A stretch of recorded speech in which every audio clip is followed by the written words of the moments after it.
என்னுடைய நீண்டகால நண்பர் ஒருத்தர் வருஷம் தவறாமல் திருநள்ளாறு அப்படிங்கிற திருத்தலத்துக்கு போயிட்டு வர்றது வழக்கம். அங்க என்ன சார் விசேஷம்னு கேட்கறது உண்டு. என்ன இப்படி கேட்கறீங்க? சனி பகவான் நலன் விருப்பப்படி அங்கதானே எழுந்தருளி இருக்கிறார். அவரை போய் பார்த்து ஒரு கும்பிடு ஓட்டுட்டு வந்தா நம்ம பிடிச்சிருக்கிற சனியெல்லாம் விலகும் அப்படிம்பார். சத்தம் போட்டு சொல்லாதீங்க சார், வீட்டுல வேற யார் காதலையாவது இது விழுந்துற போது அப்படின்னு சொல்றது உண்டு வர்றவங்க. இப்போ நான் சொல்றதுல உள்ள நியாயத்தை புரிஞ்சுக்கிட்டு அவரும் கொஞ்சம் எச்சரிக்கை உணர்வோட நமக்கு நன்றி சொல்லுவாருன்னு வச்சுங்களேன். அதாவது பார்வை மூலமாவே. அந்த நண்பருக்கு ஆன்மீக விஷயங்கள்ல அதிக ஈடுபாடு உண்டு. அப்பப்போ சில புராண கதைகளை எல்லாம் சொல்றது உண்டு. ரொம்ப சுவாரஸ்யமா இருக்கும். எப்பவுமே புராண விஷயங்களை எல்லாம் அறிவியல்ங்கிற தராசில வச்சு எடை போட்டுட்டு இருக்கக்கூடாது. அப்படி பார்த்தா அதெல்லாம் நம்ப முடியாத வெறும் கற்பனைகளா தோணும், மூட நம்பிக்கைகளாவும் தெரியும்.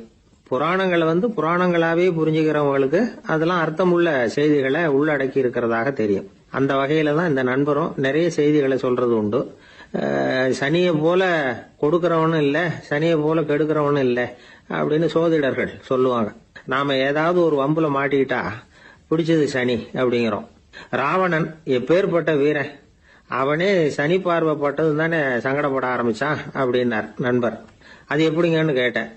அவர் சொல்ல ஆரம்பிச்சார். இந்த ராவணன் இருக்கானே, நவ கிரகங்களையும் பிடிச்சி கொண்டுட்டு தன்னுடைய சிம்மாசனத்துல அப்படியே படிகளா போட்டு வச்சுட்டானா, ஒவ்வொரு படியா. பாவம் அந்த 9 தேவதைகளும் ஒவ்வொரு படியா குப்புற கிடக்குறாங்க. நவக்கிரகம் நம்மளை ஆட்டி படைக்குதுன்னு நாம சொல்லிட்டு இருக்கிறோம். ஆனா அந்த நவக்கிரகங்களை ராவணன் எப்படி வச்சிருந்தான் பாருங்க. எல்லாரையும் சிம்மாசனத்துக்கு பக்கத்துல படிப்படியா போட்டு வச்சிருக்கிறான். காலை அது மேல வச்சுதான் ஏறி போகணும். வேற வழி இல்லாம எல்லாரும் குப்புற விழுந்து கிடக்குறாங்க. ராவணன் ஒவ்வொரு தடவையும் இவங்க முதுகுல அடி வச்சு ஏறிதான் அந்த சிம்மாசனத்துக்கு போறது வழக்கம். இப்படி நடந்துகிட்டு இருக்கிறது நாரதர் கண்ணுல பட்டுட்டுதான். அவர் சும்மா இருப்பாரா? யோசனை பண்ணார் என்ன செய்யலாம் அப்படின்னு. ஒரு முடிவு பண்ணிட்டு நேரா ராவணன் கிட்ட போனாராம். ராவணா, நீ நவக்கிரகங்களை பிடிச்சு கொண்டாந்து உன்னுடைய சிம்மாசனத்துக்கு படிகளா போட்டு வச்சிருக்கிற, அது உன்னுடைய வீரத்தை காட்டுது. இருந்தாலும் ஒரு விஷயத்த நீ யோசிச்சு பார்க்கணும். ஒவ்வொரு தடவை நீ சிம்மாசனத்துக்கு போகும்பொழுதும் நவக்கிரகங்களின் முதுகல் அடி வச்சு நீ ஏறி போற. அது உனக்கு பெருமை கிடையாது. அவங்களுடைய மார்புல அடி வச்சு ஏறி போகணும், அதுதான் உனக்கு பெருமை அப்படின்னாரா. இவர் சொல்றதும் சரிதானே அப்படின்னு யோசிச்சிருக்கான் ராவணன். உடனே குப்புற கிடந்த நவக்கிரகங்களை திருப்பி மல்லாக்க போட்டான். அவங்க மார்புல அடி வச்சு மேலே ஏறி சிம்மாசனத்துக்கு போனானா. அப்படி போயிட்டு இருக்கும் பொழுது சனி பகவானின் பார்வை அவன் மேல பட்டுதான். அவ்வளவுதான். என்னாச்சு தெரியுமா? சூர்பனகை தேடி வந்தா. சீதையோட அழகை பத்தி தன்னுடைய அண்ணன் கிட்ட சொல்ல ஆரம்பிச்சுட்டா. விவகாரம் ஆரம்பம் ஆயிட்டது. அதுதான் சனியனுடைய வேலை அப்படின்னு சொல்லி இந்த கதையை சொல்லி முடிச்சார் என்னுடைய நண்பர். ஆக சனியின் பார்வை நம்ம மேல படாம பாத்துக்கிறது தான் நல்லதுங்கிறீங்க அப்படின்னு. ஆமா சார், இப்ப கூட நான் உங்க வீட்டுக்கு வந்திருக்கிறதே ஒருத்தருடைய பார்வை என் மேல படக்கூடாதுங்கிறதுக்காகத்தான் அப்படின்னாரு. யாருங்க அதுன்னு என்னுடைய மாமனார் சார். அவசரத்துக்கு அவர்கிட்ட கொஞ்சம் கடன் வாங்கிவிட்டேன். நம்ம மாப்பிள்ளை தானேன்னு சொல்லி அவரு விட்டு கொடுக்கறதுக்கு தயாரா இல்ல. இன்னைக்கு இப்ப அவரு எங்க வீட்டுக்கு வரக்கூடிய நேரம், அதுதான் அவர் பார்வையிலிருந்து படாம தப்பிக்கலாங்கிறதுக்காக இங்க வந்துட்டேன் அப்படின்னார். பார்வை படணும்னு இருந்தா பட்டுத்தான் தீரும் போல இருக்கு அப்படின்னா. என்ன சார் சொல்றீங்கன்னார் ஒன்னும் புரியாம. நீங்க இங்கதான் வருவீங்கன்னு அவருக்கு ஏற்கனவே தெரியும் போல இருக்கு. அதனால உங்களுக்கு முன்னாடியே உங்க மாமனார் இங்க வந்துட்டார். அதுவும் அந்த பீரோவுக்கு பக்கத்துலதான் பின்னாடி மறைஞ்சு நின்றுட்டு இருக்கிறார் அப்படின்னு.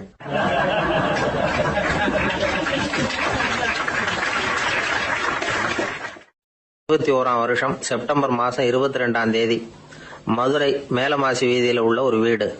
அங்க அன்னைக்கு நடந்த ஒரு அற்புத நிகழ்ச்சி பின்னாடி உலக மக்களை எல்லாம் ஆச்சரியப்பட வச்சது. இந்திய வரலாற்றிலேயே அது ஒரு முக்கியமான நிகழ்ச்சி. உலக மக்கள் கவனமெல்லாம் காந்திஜியின் பக்கம் திரும்புறதுக்கு காரணமா இருந்த நிகழ்ச்சி அது. கதர் துணி பிரச்சாரத்துக்காக காந்திஜி மதுரைக்கு வந்திருந்தார்.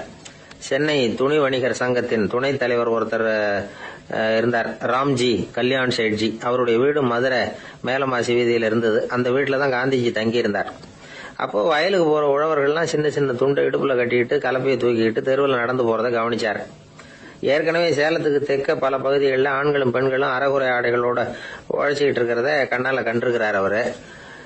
இந்தியரின் சராசரி உடை இவ்வளவுதான் அப்படிங்கறத புரிஞ்சுக்கிட்டார். மனசை என்னவோ பண்ணிருக்குது. ராத்திரி பூரா அதை பத்தியே யோசனை. 22/9/21 வியாழக்கிழமை காலையில காந்திஜி எழுந்திருக்கிறார். அவர் கூட தங்கி இருந்தவங்களையெல்லாம் பார்த்து சொன்னார். இன்னையிலிருந்து அறையில முழு அகல துண்டு தான் கட்டுவேன். குளிர் அதிகமா உள்ள காலங்கள்ல மட்டும் போர்வை ஒன்னும் உபயோகப்படுத்துவேன். மற்றபடி மேலங்கியோ குல்லாவோ எதுவும் போட்டுக்க மாட்டேன். தற்காலிகமா இந்த ஏற்பாட்டை 1 மாசத்துக்கு ஏத்துக்குவேன்.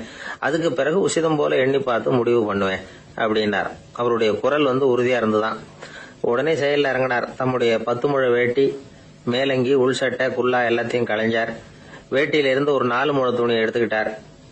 இதுக்கு உதவி செஞ்சவர் அன்னைக்கு விருதுநகர்ல பிரபல தொண்டரா இருந்த பழனிக்குமார பிள்ளை.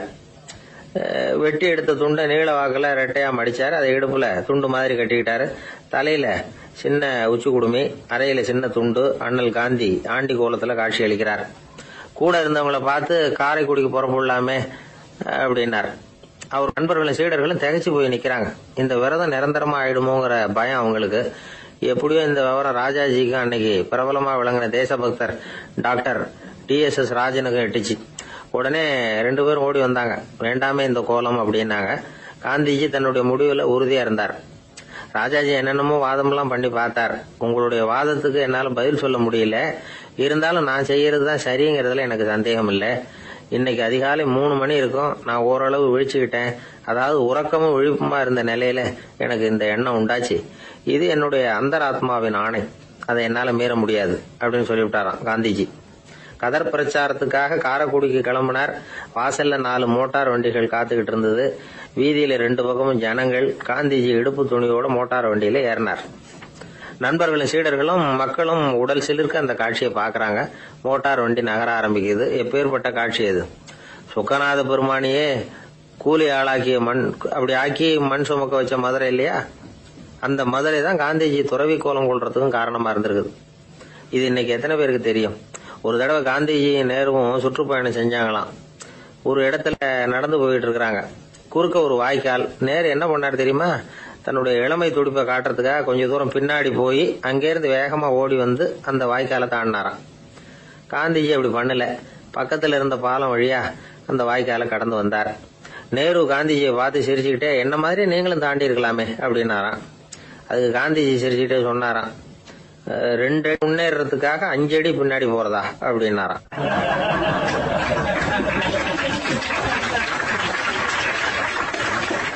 ஒரு பள்ளிக்கூடம். அதுல வசதியான வீட்டுக்குள்ள ஒருத்தன் படிச்சுக்கிட்டு இருந்தான். இன்னொரு ஏழை பையனும் அங்க படிச்சுக்கிட்டு இருக்கிறான். இவங்க 2 பேரும் ஒரே தெருவுல தான் இருக்கிறாங்க. பணக்கார வீட்டு பையன் பங்களாவில் இருந்தான். அவனுக்கு வேலை செய்யறதுக்காக சில வேலை ஆட்கள் உண்டு. அதனால அவன் நல்லா சாப்பிடுவான், தூங்குவான். ஏதோ வரணுமேங்கிறதுக்காக பள்ளிக்கூடத்துக்கு வருவான், போவான், அவ்வளவுதான். இந்த ஏழை பையன் இருக்கானே, அவன் அப்படி இல்லை. காலையில எழுந்திருப்பான், உடற்பயிற்சி பண்ணுவான். அவங்க வீட்டுல கிடைக்கிற சாதாரண உணவு அத அளவோட சாப்பிடுவான். வீட்டுல உள்ள வேலைகளையும் செய்வான். பள்ளிக்கும் தவறாம வந்துருவான். அவனுக்கு கூட பிறந்த சகோதர சகோதரிகள் 8 பேர். எல்லாரும் தன்னம்பிக்கையோட அவங்க வேலையை செஞ்சுக்கிட்டு இருந்தாங்க. இந்த பையன் எப்பவும் உண்மையதான் பேசுவான், கடமையை ஒழுங்கா செய்வான். ஆசிரியர்களுக்கு இவனை ரொம்ப பிடிக்கும். அதனால இவன் அந்த பள்ளிக்கூடத்து மாணவர் தலைவனா ஆக்கியிருந்தாங்க. இது அந்த பெரிய இடத்து பையனுக்கு பிடிக்கல. மாணவர் தலைவனுக்கு பணிஞ்சு போறதுக்கும் அவனுக்கு விருப்பம் இல்லை. ஒரு நாள் வகுப்புல ஆசிரியர் எல்லா மாணவர்களுக்கும் ஒரு வேலை கொடுத்தார். எல்லாரும் அதை சுறுசுறுப்பா செஞ்சுக்கிட்டு இருக்கிறாங்க. இவன் மட்டும் சோம்பலா உட்காந்துருக்கிறான். ஆசிரியர் அந்த பக்கமா வந்தார். இதை பார்த்துட்டார். உடனே மாணவர் தலைவனா இருக்கிற அந்த ஏழை பையனை கூப்பிட்டார். பாருப்பா, ஏன் அந்த பையன் இப்படி சும்மா உட்காந்துருக்கிறான், என்னன்னு விசாரிச்சு சொல்லு அப்படின்னு சொல்லிவிட்டு உள்ள போயிட்டார். இவன் மெதுவா போய் அவன்கிட்ட விசாரிச்சான், ஏன் இப்படி சோர்ந்து போய் உட்காந்துருக்கிற அப்படின்னு. அவன் ரொம்ப அலட்சியமா இவனை திரும்பி பாக்குறான். என்னோட சிரமம் உனக்கு என்ன தெரியும்? வீட்டுல என்னுடைய சௌகரியங்களை கவனிக்கிற வேலை ஆட்கள் 2 பேரும் இன்னைக்கு வேலைக்கு வரல. அதனால என்னோட வேலையெல்லாம் நானே கவனிக்கிற மாதிரி ஆயிட்டுது. அதனால சோர்ந்து போயிட்டேன் அப்படின்னு நானு. அப்புறம் கேட்டிருக்கான், அது சரி, உன்னுடைய வீட்டுல உன்னுடைய வேலைக்காரங்க வராத போது நீ எப்படி சமாளிக்கிற அப்படின்னு கிண்டலா கேட்டிருக்கான். அதாவது இவன் ஏழைங்கிறதையும் இவன் வீட்டுல வேலை செய்யறதுக்கு யாரும் இல்லைங்கிறதையும் இப்படி சொல்லி கிண்டல் பண்றான். இந்த ஏழை பையனுக்கு இது புரிஞ்சுது. மனசு வேதனை போட்டுது. இருந்தாலும் வெளியில காட்டியாம சிரிச்சுக்கிட்டே சொன்னானா, எனக்கு அந்த கவலையே கிடையாது. என்னுடைய உதவிக்கு நான் நினைச்ச உடனே என்னுடைய காரியத்தை செய்யறதுக்கு 8 பேர் எப்பவும் தயாரா இருப்பாங்க அப்படின்னு நானு. இவன் இப்படி சொன்னதும் அவனுக்கு ஒரு மாதிரி ஆயிட்டுதான். தலையை குனிஞ்சுக்கிட்டே போயிட்டான். உள்ளே உட்கார்ந்து இருந்த ஆசிரியர் காதுல இது விழுந்தது. உடனே இந்த ஏழை பையனை உள்ள கூப்பிட்டு போனாரு. கேட்டாரு, என்னப்பா அப்படி சொல்ற? இவன் பொய் சொல்ல மாட்டாங்கிறது அவருக்கு தெரியும். அவனை சமாளிக்கிறதுக்காக இப்படி ஒரு பொய்யை சொல்லியிருப்பாங்கிறதையும் அவரால் ஏத்துக்க முடியல. ஏன்பா, நீ நினைக்கிற காரியத்தை செய்ய 8 பேர் தயாரா இருக்கிறதா சொன்னிய, உன்னுடைய சகோதர சகோதரிகளை குறிப்பிட்டு அப்படி சொன்னியா அப்படின்னு கேட்டார். இல்லைங்க ஐயா, நான் அவங்கள குறிப்பிட்டு அப்படி சொல்லலன்னா. அப்படின்னா பொய் சொன்னியா? இந்த சின்ன விஷயத்துக்கு அப்படி பொய் சொல்லலாமான்னார். ஐயா, நான் பொய்யும் சொல்லலன்னா. இவன் அப்படின்னா நீ சொன்னதுக்கு என்ன அர்த்தம்னார். இப்ப அந்த பையன் சொல்றான், ஐயா நான் நினைக்கிறத செய்து முடிக்க என் கூட இருக்கிற அந்த 8 பேர் யாருன்னா 2 காலு 2 கை வாய் மூக்கு கண்ணு காது ஆக மொத்தம் 8. இவங்க தான் அந்த வேலை ஆட்கள். நான் சொல்றதை செய்யறதுக்கு, நான் சொல்றதை கேட்கறதுக்கும் செய்யறதுக்கும் அவங்க எப்பவும் தயாரா இருக்காங்க. அந்த அளவுக்கு என்னுடைய பயிற்சிகள் பழக்க வழக்கங்கள் மூலமா அவங்கள நல்ல நிலைமையில வச்சிருக்கிறேன் அப்படின்னா. இந்த கதைய சுவாமி சின்மயானந்தர் சொல்றது வழக்கம். இயற்கை நமக்கு கொடுத்திருக்கிற வேலையாட்கள் இந்த 8. இவங்களை நல்ல முறையில வச்சிருந்து வேலை வாங்க வேண்டியது நம்முடைய கடமை. அந்த கடமையை ஒழுங்கா செஞ்சுக்கிட்டு வந்தா வாழ்க்கையில வெற்றி நிச்சயம். இல்லைன்னா குழப்பம்தான். புத்தி சரியா இல்லைன்னா இந்த வேலையாட்கள் நாம சொல்றத கேட்க மாட்டாங்க.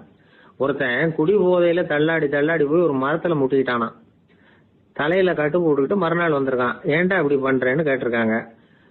நான் ஒதுங்கி போன்னு தான் சொன்னேன், அது கேட்கல அப்படின்னு இருக்கான். எது கேட்கல? உன்னோட காலா அப்படின்னு கேட்டிருக்காங்க. இல்லைங்க, அந்த மரம் அப்படின்னு நானா.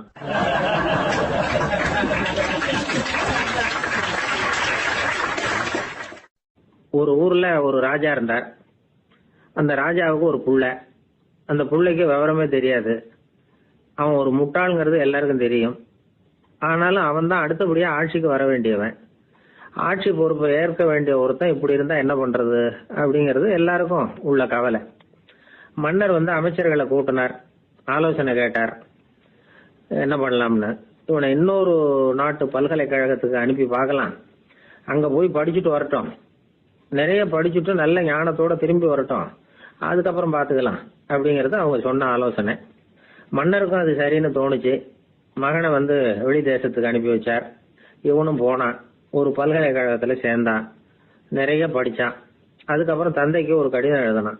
தந்தையே, நான் நிறைய படிச்சுட்டேன், இனிமே நாடு திரும்பலாம்னு நினைக்கிறேன் அப்படின்னு எழுதினான். மன்னருக்கு ரொம்ப மகிழ்ச்சி. அதாவது புள்ள படிச்சுட்டான் அப்படிங்கிற ஆனந்தம். உடனே பையன் திரும்பி வர்றதுக்கு ஏற்பாடு பண்ணார். இளவரசன் நாடு திரும்பினான். அதை கொண்டாடுறதுக்காக அரண்மனையில ஒரு பெரிய விருந்துக்கு ஏற்பாடு பண்ணியிருந்தாங்க. முக்கியமானவங்க எல்லாம் அதுல கலந்துகிட்டாங்க. அந்த விருந்துக்கு முனிவர் ஒருத்தரும் வந்திருந்தார். அவரு இளவரசன் கிட்ட போய் உட்கார்ந்து விசாரிக்கிறார். என்னப்பா, எப்படி படிச்சிருக்கிற அப்படின்னு கேட்டார். நிறைய படிச்சுட்டு வந்திருக்கிறேங்க அப்படின்னு. அவன் என்னெல்லாம் படிச்ச அப்படின்னாரான். எல்லாத்தையும் விவரமா சொல்லி இருக்கிறான். அவன் அப்படி சொல்லிட்டு இருக்கும் பொழுதே முனிவர் என்ன பண்ணாரு, தன்னுடைய மோதிரத்தை கழட்டி உள்ளங்கையில வச்சு அப்படியே மூடிக்கிட்டாரான். அப்படியே கையை நீட்டி அவன் முன்னாடி காட்டினார். இந்த பாருப்பா, என் கைக்குள்ள என்ன இருக்கு சொல்லு பார்க்கலாம் அப்படின்னாரான். இளவரசன் ஒரு கணம் யோசிச்சான். அதுக்கப்புறம் உங்க கைக்குள்ள இருக்கிறது வட்டமான ஒரு பொருள், நடுவுல ஒரு துளை இருக்கும் அப்படின்னு நானா. முனிவர் திகைச்சு போட்டார். பையன் பெரிய அறிவாளி ஆயிட்டான் போல இருக்க அப்படின்னு நினைச்சுட்டார். அதுக்கப்புறம் கேட்டார், சரி, என் கையில இருக்கிறது வட்டமான பொருள், நடுவுல துளை இருக்கும்ங்கிறத சொல்லிவிட்ட, அதோட பேர் என்ன, அது சொல்லு அப்படின்னாராம். இளவரசன் கொஞ்சம் யோசனை பண்ணிருக்கான். அப்புறம் சொன்னானா, முனிவரே, நான் படிச்ச விஞ்ஞானம் உங்களுக்கு பதில் சொல்றதுக்கு உதவல, இருந்தாலும் பதில் சொல்றேன், அது ஒரு வண்டி சக்கரம் அப்படின்னு. இப்பதான் முனிவர் யோசிச்சாராம். அவருக்கு புரிஞ்சுதான், அதாவது முட்டாளை படிக்க வைக்கலாம், ஆனால் சிந்திக்க வைக்க முடியாது அப்படிங்கறத அவர் புரிஞ்சுக்கிட்டாராம். தகவல் அறிவு ஞானமாகாது அப்படிங்கிறார் ஓஷோ. ஏன்னா தகவல்கள் மாறுதலை ஏற்படுத்துறது இல்ல, ஆனால் ஞானம்ங்கிறது மாறுதலால் உண்டாகக்கூடிய ஒண்ணு. அதுதான் ரெண்டுக்கும் உள்ள வித்தியாசம். மனம் சரியான வழிக்கு வரணும், அதுக்கப்புறம் படிக்கிற கல்விதான் உண்மையான கல்வி. சரி, மனம் சரியா வர்றதுக்கு என்ன வழி அப்படின்னு கேட்டா, மனிதன் முழு மாறுதலுக்கான வழிமுறை தியானம் தான் அப்படிங்கிறார் அவர். அதனாலதான் நிறைய படிச்சிருக்கேன்னு சொல்றவன் எல்லாம் ஞானம் உள்ளவன் நினைச்சிடக்கூடாது. ஒருத்தர் இன்னொரு பெரிய மனிதரை அழைச்சிட்டு அறிமுகப்படுத்தினாராம். சார் நிறைய படிச்சிருக்கார், 3 MA வாங்கியிருக்கார், ஆனா ஒரு விஷயம், அப்பப்போ கொஞ்சம் திருடுவார், அவ்வளவுதான், மற்றபடி அவர் ஒரு பெரிய அறிவாளி தான் அப்படின்னாராம்.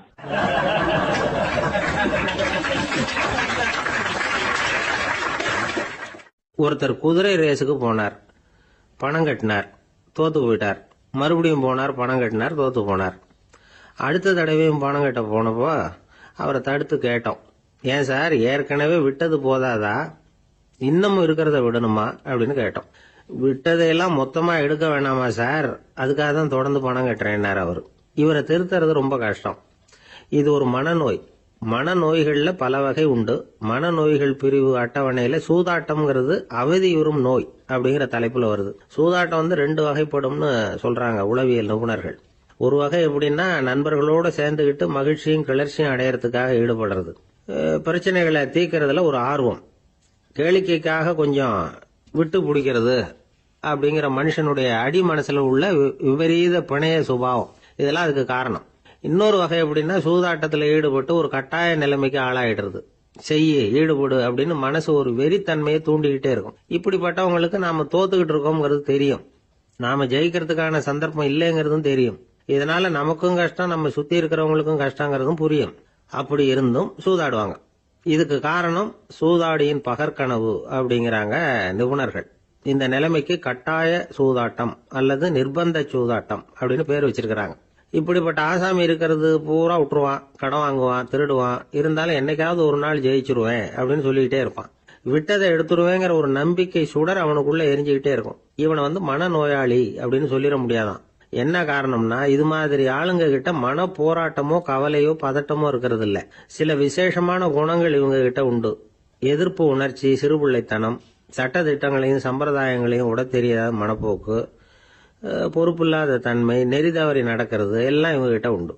ஆனா வெளிப்பார்வைக்கு ரொம்ப சிநேகமா இருப்பாங்க, அன்பா இருப்பாங்க. அப்படி இருக்கிறதாக காட்டிக்குவாங்க. ஆதாயம், சுயலாபம் இதெல்லாம் கருதி தான் பழகுவாங்க. இவங்க கேட்கறப்ப நாம பணம் கொடுக்கலன்னு வச்சுக்கோங்க, நம்மளை கை விட்டுருவாங்க. நம்ம மேல அவாண்டமா பழி சுமத்துறது கூட தயங்க மாட்டாங்க. தங்களுடைய சூதாட்ட நடவடிக்கைகளுக்கு சாதகமான காரணங்களை சொல்லிட்டு இருப்பாங்க. நீ வேணும்னா பாரு, ஒரே நாள்ல நான் இழந்ததையெல்லாம் மீட்டு லட்சாதிபதி ஆறனா இல்லையா பாரு அப்படிம்பாங்க. தோத்து போறத ஒரு படிப்பினையா வந்து இவங்க எடுத்துக்கிறதே இல்லை. தோத்து போறதுலேயே இவங்களுக்கு ஒரு அலாதியான சுகம். தனக்குத்தானே துன்பத்தை வரவழைச்சுக்கிட்டு இன்பம் அடையறதுக்கு தன்வதை சுகம் அப்படின்னு பேரு. இவங்கெல்லாம் அந்த ரகம். சில பேர் எப்படி தெரியுமா, மந்திர எண்ணங்களை வந்து வரவழைச்சிக்கிறது, சூதாடுறதுக்காக ஆபீஸ்ல வந்து கையாடல் பண்றது, அடுத்தவங்க கிட்ட இருந்து திருடுறது. இந்த மந்திர எண்ணம் தீவிரமாச்சுன்னா ஒரு மாதிரியா பேச ஆரம்பிச்சிருவாங்க. தோல்விதான் சார் வெற்றிக்கு முதல் படியும்பாங்க. தன்னால வந்து பகடக்காய்களையும் குதிரை ஓட்டிகளையும், அதாவது இந்த ஜாக்கிகள், அதெல்லாம் கட்டுப்படுத்த முடியுங்கிற பித்து நிலைக்கு இவங்கெல்லாம் தள்ளப்பட்டுருவாங்க. சில சூதாடிகளை வந்து ஆராய்ச்சி பார்த்ததுல என்ன தெரிய வந்தது தெரியுமா, அவங்கெல்லாம் குழந்தை பருவத்துல அன்புக்காக ஏங்கினவங்களாம், புறக்கணிக்கப்பட்டவங்களாம், உதவிகளை பெற முடியாதவங்க, இப்படிலாம் இருந்திருக்கிறாங்க. இவங்க வளர வளர மற்றவங்க சௌகரியம் பற்றி அக்கறை இல்லாதவங்களா ஆயிடுறாங்க. அதிர்ஷ்ட தேவதை தன்னோட இருக்கிறாங்க அப்படிங்கிற அசையாத நம்பிக்கை இவங்களுக்கு. இவங்களை வந்து திருத்துறது ரொம்ப கஷ்டம். அதனால பந்தயம், சூதாட்டம் இது மாதிரியான விஷயங்களை விட்டு விலகியே இருக்கிறது தான் நமக்கு நல்லது.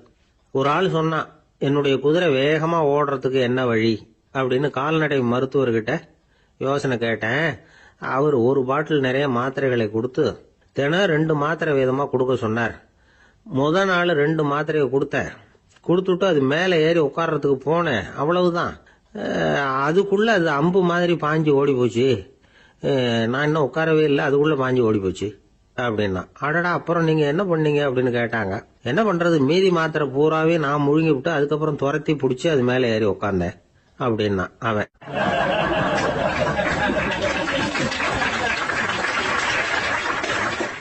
ஒரு ஊர்ல ஒரு மன்னர் இருந்தார். அந்த ஊர்ல அடிக்கடி சேவல் சண்டை நடக்கிறது வழக்கம். அரண்மனையில ஒரு ஆள் இருந்தான். மன்னருக்காக அவன் ஒரு சேவல் வாங்கிட்டு வந்தான். சண்டை போடுறதுக்காக அந்த சேவலை தயார் பண்ணிட்டு இருந்தான். கொஞ்ச நாள் ஆச்சு. மன்னர் அந்த ஆளை கூப்பிட்டார். என்னப்பா, சேவல் தயாராயிட்டுதா அப்படின்னு கேட்டார். இன்னும் அது தயாராகல மன்னா, இன்னும் வளரல, அதுக்கான தகுதி இன்னும் அதுக்கு வரல அப்படின்னா. எதனால அப்படி சொல்றேன்னாரு. கோபம் ரொம்ப கடுமையா இருக்குது அப்படின்னா. சரி அப்படின்னு விட்டுட்டார். மறுபடியும் கொஞ்ச நாள் ஆச்சு. இப்ப எப்படி நிலைமை, சேவல் தயாரா அப்படின்னார்.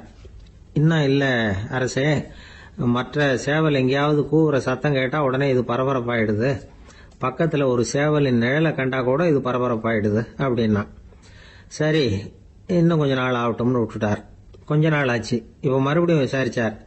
இன்னும் நம்ம சேவலுக்கு அந்த தகுதி வரலமன்னா, போராட்ட உணர்வு அதுக்கு இன்னும் இருந்துகிட்டு தான் இருக்குது, உள்ள மெதுவா தான் எரிய ஆரம்பிச்சிருக்குது போராட்ட உணர்வு, அப்படி இருக்கக்கூடாது, அது பற்றி எரிய வேண்டாமா அப்படின்னா. இன்னும் கொஞ்ச நாள் ஆச்சு. இப்போ எப்படின்னு கேட்டார். இப்போ அவன் சொன்னா, மன்னா கிட்டத்தட்ட அது போருக்கு தயாராயிட்டது அப்படின்னு நினைக்கிறேன்னா. எதனால அப்படி சொல்ற அப்படின்னு கேட்டார். மற்ற சேவலின் குரலை கேட்டா அது அசையறதே இல்ல, ஒரு பொம்மை மாதிரி ஆயிடுது. அதுக்கு உள்ள ஒரு நுட்பமான விழிப்புணர்வு வந்துட்டுது. அதனால அது அமைதியா இருக்குது, மௌனமா இருக்குது. இனிமே அதுக்கு இணையான சேவலே கிடையாது. வெற்றி பெற அது போராட வேண்டிய அவசியமே இல்லை. அதை பார்த்த உடனே எதிரி சேவல்கள் பயந்துட்டு ஓடி போடும் அப்படின்னு சொன்னானாம். அந்த சேவலை வளர்த்தவர் சி சிங் சு அப்படின்னு பேரு. இந்த சுசுகி சொன்ன கதையும் அது. ஞானிகள் என்ன சொல்றாங்க தெரியுமா? அந்த சேவலின் ரகசியத்தை நீயும் கற்றுக்கொள், நீ அப்படி ஆயிடு, சண்டை போடாமலே வெற்றிகள் பெறுகிற நுட்பத்தை புரிந்து கொள். இதுதான் ஞானிகள் உபதேசம். ஒரு குரு கிட்ட ஒருத்தன் போயிருக்கிறான். எனக்கு சண்டை போட கத்து கொடுங்கன்னா. அதுக்கு என்ன செய்யணும்னார். என்ன உங்க மாணவனா சேர்த்துங்கன்னா. சரி, இப்போ உன்னுடைய பலம் என்னன்னு கேட்டிருக்கார். இப்ப நான் தனி ஆளா இருந்து ஒரு 100 பேரை சமாளிப்பேன் நானா. சரி, அப்படின்னா என்னுடைய மாணவனா உன்னை சேர்த்துக்கிறேன் இருக்கார். சேர்த்துக்கிட்டார். 6 மாசம் பயிற்சி கொடுத்தார். அதுக்கப்புறம் இவனை கூப்பிட்டு கேட்டார், இப்போ உன்னுடைய திறமை எவ்வளவுன்னு. இப்போ நான் தனி ஆளா இருந்து ஒரு 50 பேரை சமாளிப்பேன் நானா. இன்னும் உனக்கு பயிற்சி தேவைன்னாராம். தொடர்ந்து சில நுட்பங்களை எல்லாம் சொல்லி கொடுத்துருக்கிறார். 1 வருஷம் ஆச்சு, எல்லாத்தையும் கத்து கொடுத்துட்டார். அப்புறம் கூப்பிட்டு கேட்டார், இப்போ உன்னுடைய திறமை எப்படிப்பா, எதிரிகள் எத்தனை பேரை உன்னால சமாளிக்க முடியும்னாராம். அவன் சொன்னான், ஐயா, எதிரிகளின் பலம் என்னங்கிறத புரிஞ்சுக்காம அதை நான் சொல்ல முடியாதுன்னு நானும். இனிமே உனக்கு பயிற்சி தேவையில்லை, போயிட்டு வான்னு அனுப்பி வச்சுட்டாராம். ஒரு உண்மையை நாம புரிஞ்சுக்கணும். அதாவது அடிக்கிறதுக்கு நமக்கு துணிச்சல் தேவையில்லை, அடிக்காம இருக்கிறதுக்கு தான் துணிச்சல் தேவை. அடிச்சா திருப்பி அடிக்கிறவன் மன உறுதி உள்ளவன் இல்லை, அடிச்சா திருப்பி அடிக்காம இருக்கிறான் பாருங்க, அவன் தான் மன உறுதி உள்ளவன். ஒருத்தன் தலை தெறிக்க வேகமா ஓடிக்கிட்டு இருந்தான். எங்கடா ஓடுற அப்படின்னா, எதுக்க வந்தவன். ஒரு சண்டையை நிறுத்தத்தான் இப்படி ஓடுறேன் அப்படின்னு இருக்கான். யாருக்கும் சண்டை, எனக்கும் இன்னொரு ஆளுக்கும் சண்டை அப்படின்னு நானா அவன்.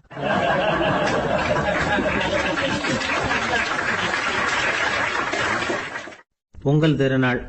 பொங்கல் திருநாள்னா இது ஏதோ அறுவடை திருநாள் அப்படின்னு சொல்லுவோம். அதாவது வருஷம் பூரா நாம பாடுபட்டு அதனுடைய பலனை அனுபவிக்கிற நாள் அப்படிங்கிறது நாம சொல்லிட்டு இருக்கிறது. இது முக்கியமா இது ஒரு நன்றி அறிவிப்பு நாள் அப்படின்னு சொல்லுவாங்க.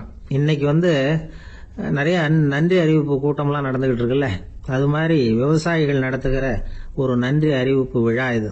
யாருக்கு நன்றி சொல்றாங்கன்னா, ஆதவனுக்கு. அதாவது சூரியன் இல்லைன்னா விவசாயம் இல்லை. அதனால ஆதவனுக்கு நன்றி செலுத்துகிற நாளாக இந்த பொங்கல் திருநாளை நாம கொண்டாடுறோம். அதாவது இந்த பொங்கல்ல விவசாயிகள்ட்ட இருந்து நிறைய பண்புகளை நாம தெரிஞ்சுக்க வேண்டிய நாள் இது. விவசாயிகள் அவங்க விவசாயம் முன்னேறி இருக்கிற அளவுக்கு விவசாயிகளுடைய வாழ்க்கை தரம் முன்னேறல. அந்த அளவுக்கு அவர்கள் நாட்டுக்காக உழைச்சிக்கிட்டு இருக்கிறாங்க. அந்த காலத்திலேயே அதை பத்தி ஒரு கதை சொல்றது உண்டு. ஒரு வயசான ஆளு நிலத்துல ஏறு உழுதுகிட்டு இருந்தாராம். கிழிஞ்சு போன ஒரு சின்ன துண்டை தான் இடுப்புல கட்டியிருந்தாராம். தலையில ஒரு கந்தலை சுத்தி இருந்தார். உடம்பு பூரா சேரு, ரொம்ப ஏழை. ஏறு ஓட்டிட்டு இருக்கிறவர் வேற எப்படி இருப்பார்? இருந்தாலும் அந்த ஆளு ரொம்ப ஜாலியா பாட்டு பாடிக்கிட்டே ஏறு உழுதுகிட்டு இருந்தாராம். உடம்புலதான் அவர் ஏழையை தவிர மனசுல ஒரு ஏழையா தெரியல. அந்த சமயத்துல அந்த நாட்டு ராஜா அந்த பக்கமா குதிரை மேல வந்தாராம். வேட்டைக்கு போயிட்டு பரிவாரங்களோட திரும்பி வந்துகிட்டு இருக்கிறார். ரொம்ப செல்வ செழிப்புல இருக்கிற ராஜா அவர் இந்த வயசான விவசாயிய பார்த்திருக்கார். இந்த ஆளு ரொம்பவும் ஏழைங்கிறது அவர் பார்த்தாவே பளிச்சுன்னு தெரியுது. கட்டிக்கிறதுக்கு நல்ல துணி இல்லை, உடம்போ இழைச்சி போயிருக்குது, வயிறு முதுகுல போய் ஒட்டிட்டு இருக்கு, கண்ணு குழி விழுந்து போயிருக்குது. ஆனாலும் முகத்தை பார்த்தா சந்தோஷமா இருக்கிற மாதிரி இருக்கு. இவ்வளவு உற்சாகமா பாடிட்டு இருக்கிறாரே அப்படின்னு ஆச்சரியமா நினைச்சு பார்த்தார் அந்த ராஜா. சரி, அவர்கிட்ட கொஞ்சம் பேச்சு கொடுத்து பார்க்கலாம் அப்படின்னு முடிவு பண்ணார். ஐயா பெரியவரே, இப்படி கொஞ்சம் வர முடியுமான்னாராம். பொழுது போறதுக்குள்ள நான் இந்த வயல் பூரா உழவு ஓட்டி ஆகணும், அதனால பேசுறதுக்கு நேரம் இல்லை அப்படின்னாராம் அந்த பெரியவர். என்ன அவ்வளவு அவசரமா? மீதி இருந்தா நாளைக்கு உழுத கூடாதா? அது சரி, உனக்கு எத்தனை ஏக்கர் நிலம் இருக்கு அப்படின்னு விசாரிச்சிருக்கார் ராஜா. எனக்குன்னு சொந்தமா உள்ளங்கை அளவு கூட நிலம் கிடையாது.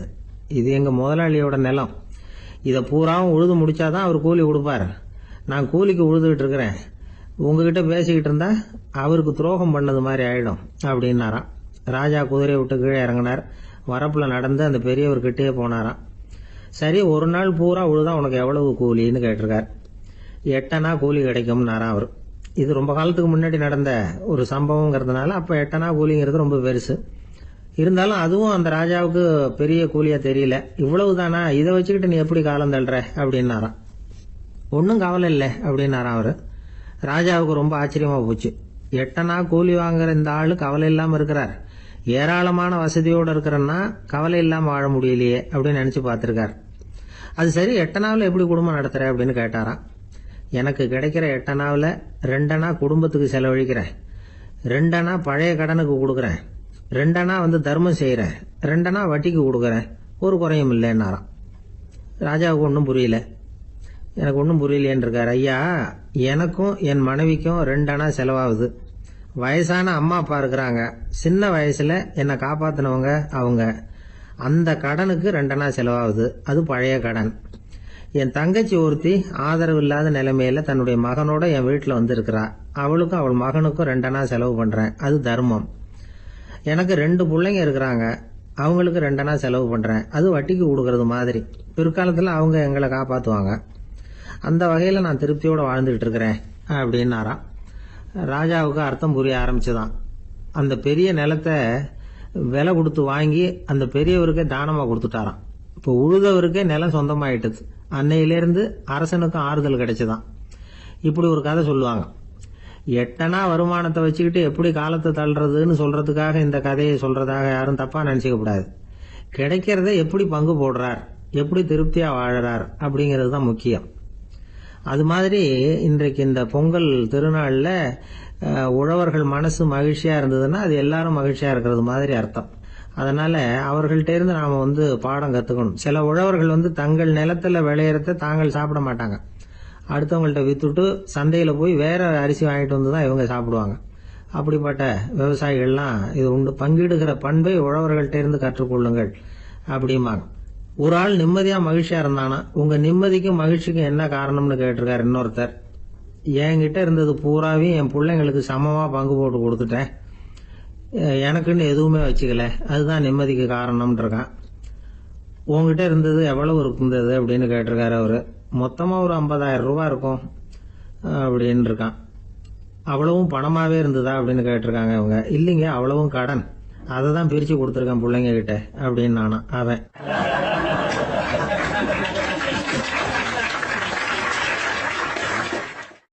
எது ரொம்பவும் கஷ்டமான காரியம் அப்படின்னு கேட்டார் ஒருத்தர். ஒருத்தருக்கு ஒருத்தர் சண்டை போடாம இருக்கிறது தான் ரொம்ப கஷ்டமான காரியம் அப்படின்னு தோணுது. ஒரு நாட்டுக்கும் இன்னொரு நாட்டுக்கும் சண்டை, நாட்டுக்குள்ளேயே ஒரு குரூப்புக்கும் இன்னொரு குரூப்புக்கும் சண்டை. ஏன் சண்டை போட்டுக்கிறீங்கன்னு கேட்டு பாருங்க. நாங்க சமாதானத்துக்காக தான் சண்டை போட்டுக்கிறோம் அப்படிம்பாங்க. வாழறதுக்காக பிறந்த மனுஷன் லட்சியத்துக்காக உயிரை விட தயார் அப்படின்னு சொல்லிட்டு இருப்பான். அப்படி உயிரை விடுறவங்கள நாமளும் பாராட்டுவோம். ஆனா ஒண்ணுமில்லாத விஷயங்களுக்கெல்லாம் சண்டை போடுறவங்களெல்லாம், அப்படிப்பட்டவங்களையும் சரி உயிரை விடுறவங்களையும் சரி என்னன்னு சொல்றது. யுத்தங்களாலேயும் சண்டைகளாலேயும் நாம் அடையிறது என்னங்கிறது ஒரு பக்கம் இருக்கட்டும், இழக்கிறது என்ன தெரியுமா? ஏராளமான உயிர்கள். ரத்தம் சிந்தறதுக்கு நான் தயார் அப்படின்னு மார்தட்டி சொல்லலாம். ஆனா ரத்தம் சிந்தினா உயிர் காத்துக்கிட்டு இருக்க தயார் இல்லை. அதாவது உயிர் நமக்காக காத்துக்கிட்டு இருக்க தயார் இல்லை. இழக்கிற ரத்தத்தை ஈடுகட்டினாதான் உயிரை காப்பாற்ற முடியும். அதனால இது சம்பந்தம் ஆராய்ச்சி செய்யற கட்டாயம் ஏற்பட்டு போச்சு. அதோட விளைவா புதுசா ஒன்றை கண்டுபிடிச்சிருக்கிறாங்க. அதுதான் செயற்கை ரத்த பொடி. இப்ப இந்த திடீர் சாம்பார் பொடி, திடீர் ரசப்பொடி, திடீர் காப்பி பொடி இப்படிலாம் சொல்றோம்ல, அது மாதிரி இது திடீர் ரத்த பொடி. இஸ்ரேல் ஒரு சின்ன நாடு, மக்கள் தொகை குறைச்சல், அதோட போர்கள் வேற. அதனால காயம்பட்டவங்களை காப்பாற்றியே தீர வேண்டிய கட்டாயம். காப்பாற்றணும்னா ரத்த இழப்பை தடுக்கணும். அப்படின்னா உடனடியாக புது ரத்தம் செலுத்தி ஆகணும். திடீர்னு ரத்தம் வேணும்னா எங்கே போகிறது? அதுவும் கிடைக்கிற ரத்தம் சேர்ற குரூப்பாக இருக்கணும். ஒரு வேடிக்கை பார்த்தீங்களா, நான் வேற குரூப்பு நீ வேற குரூப்புன்னு இவன் சண்டை போடுறான். இதில் அடிபட்டவனுக்கு ரத்தம் கொடுக்க போனால் அதுலேயும் அது வேற வேற குரூப்பாக இருக்குது. அது ரத்தமும் வேற வேற குரூப்னு சொல்லிட்டு இருக்குது. எந்த குரூப்பு ரத்தம் வேணும், அது உடனடியாக கிடைக்கலன்னா என்ன பண்றது? இப்படிப்பட்ட கஷ்டம்லாம் நமக்கு வந்துடுது. இதுக்காக தான் விஞ்ஞானிகள் இந்த ரத்த பொடியை கண்டுபிடிச்சிருக்கிறாங்க. அதாவது ஒரு ஆள் அடிபட்டு போட்டான்னு வச்சுங்களேன், அவனுக்கு ரத்தம் கிடைக்கல, உடனே என்ன பண்ணலாம்? இந்த சுத்தப்படுத்தப்பட்ட தண்ணீரை கொஞ்சம் எடுத்துக்க வேண்டியது, அதுல இந்த ரத்த பொடியை கரைக்க வேண்டியது. இப்போ இந்த செயற்கை ரத்தம் தயாராயிட்டுது. இதை அந்த ஆள் உடம்புல ஏற்றி விட்டுற வேண்டியது. இயற்கையா நம்ம உடம்புல இருக்கிற ரத்தம் என்னென்ன வேலை செய்யுதோ அதே வேலையை இதுவும் செய்யும். அதாவது ஆக்சிஜனை உடம்புல எல்லா இடத்துக்கும் எடுத்துட்டு போகுது. அந்த வேலையை இந்த செயற்கை ரத்தமும் செஞ்சுடுது. ஆனா ஒரு விஷயம், இந்த செயற்கை ரத்தம் ஒரு அவசரத்துக்கு தான் உபயோகப்படுத்தலாம், ஒரு முதல் உதவி மாதிரி. அதை அப்படியே நிரந்தரமாக விட்டுற முடியாது. பின்னாடி தேவையான குரூப் உண்மையான ரத்தம் கிடைச்ச உடனே அதை செலுத்திக்கணும். உண்மையான ரத்தத்தை 20லேருந்து 40 நாள் வரைக்கும் தான் பாதுகாக்க முடியும். அதுவும் குளிர்பதன பெட்டியில். அதுக்குள்ளே உபயோகப்படுத்தலைன்னா அது வீணாக போயிடும். இந்த ரத்த பொடி அப்படி இல்லை, எவ்வளோ நாள் வேணும்னாலும் அப்படியே வச்சிருக்கலாம். குளிர்பதன பெட்டியும் தேவையில்லை. ஆனால் ஒன்று, இது தண்ணியில் கலந்து செயற்கை ரத்தமாக ஆக்கிவிட்டா அதோட வலு 72 மணி நேரம் தான், அதாவது 3 நாள். அதுக்குள்ளே அந்த ஆசாமியை எங்கேயாவது ஆஸ்பத்திரிக்கு தூக்கிட்டு போய் உண்மையான ரத்தத்தை கொடுத்துடணும். சண்டையில் அடிபடுறவங்க, சாலை விபத்தில் அடிபடுறவங்க, இவங்களுக்கெல்லாம் அவசரத்துக்கு கை கொடுத்து உதவுறது இந்த செயற்கை ரத்த பொடி. அதுக்கப்புறம் நாம் கொடுக்குற ரத்தம் தான் அவங்கள காப்பாற்றணும். இன்னைக்கு ரத்தத்தை தானமாக கொடுக்க தயாராக இருக்கிற நல்ல உள்ளங்கள் ஏராளம். எவ்வளவு ஆக்சிடென்ட், ஆப்ரேஷன், இதில் சம்மந்தப்பட்டவங்களை காப்பாற்றுறது நாம் தானமாக கொடுக்குற ரத்தம் தானே. ஒரு ஆக்சிடென்ட்டு, ஒரு ஸ்கூட்டர் ஒரு ஆள் மேலே மோதி விட்டுது. பார்த்து வரக்கூடாதா அப்படின்னா அந்த ஆள், நீ தான் பார்த்து நடக்கணும், ஏன்னா 20 வருஷமாக நான் அந்த ஸ்கூட்டரை ஓட்டிகிட்டு இருக்கிறேன் அப்படின்னு நானா இவன். இதுக்கு அவன் சொன்னான, நீ தான் பார்த்து ஓட்டணும், ஏன்னா 40 வருஷமாக நான் இப்படி நடந்துகிட்டு இருக்கிறேன் அப்படின்னு நானா.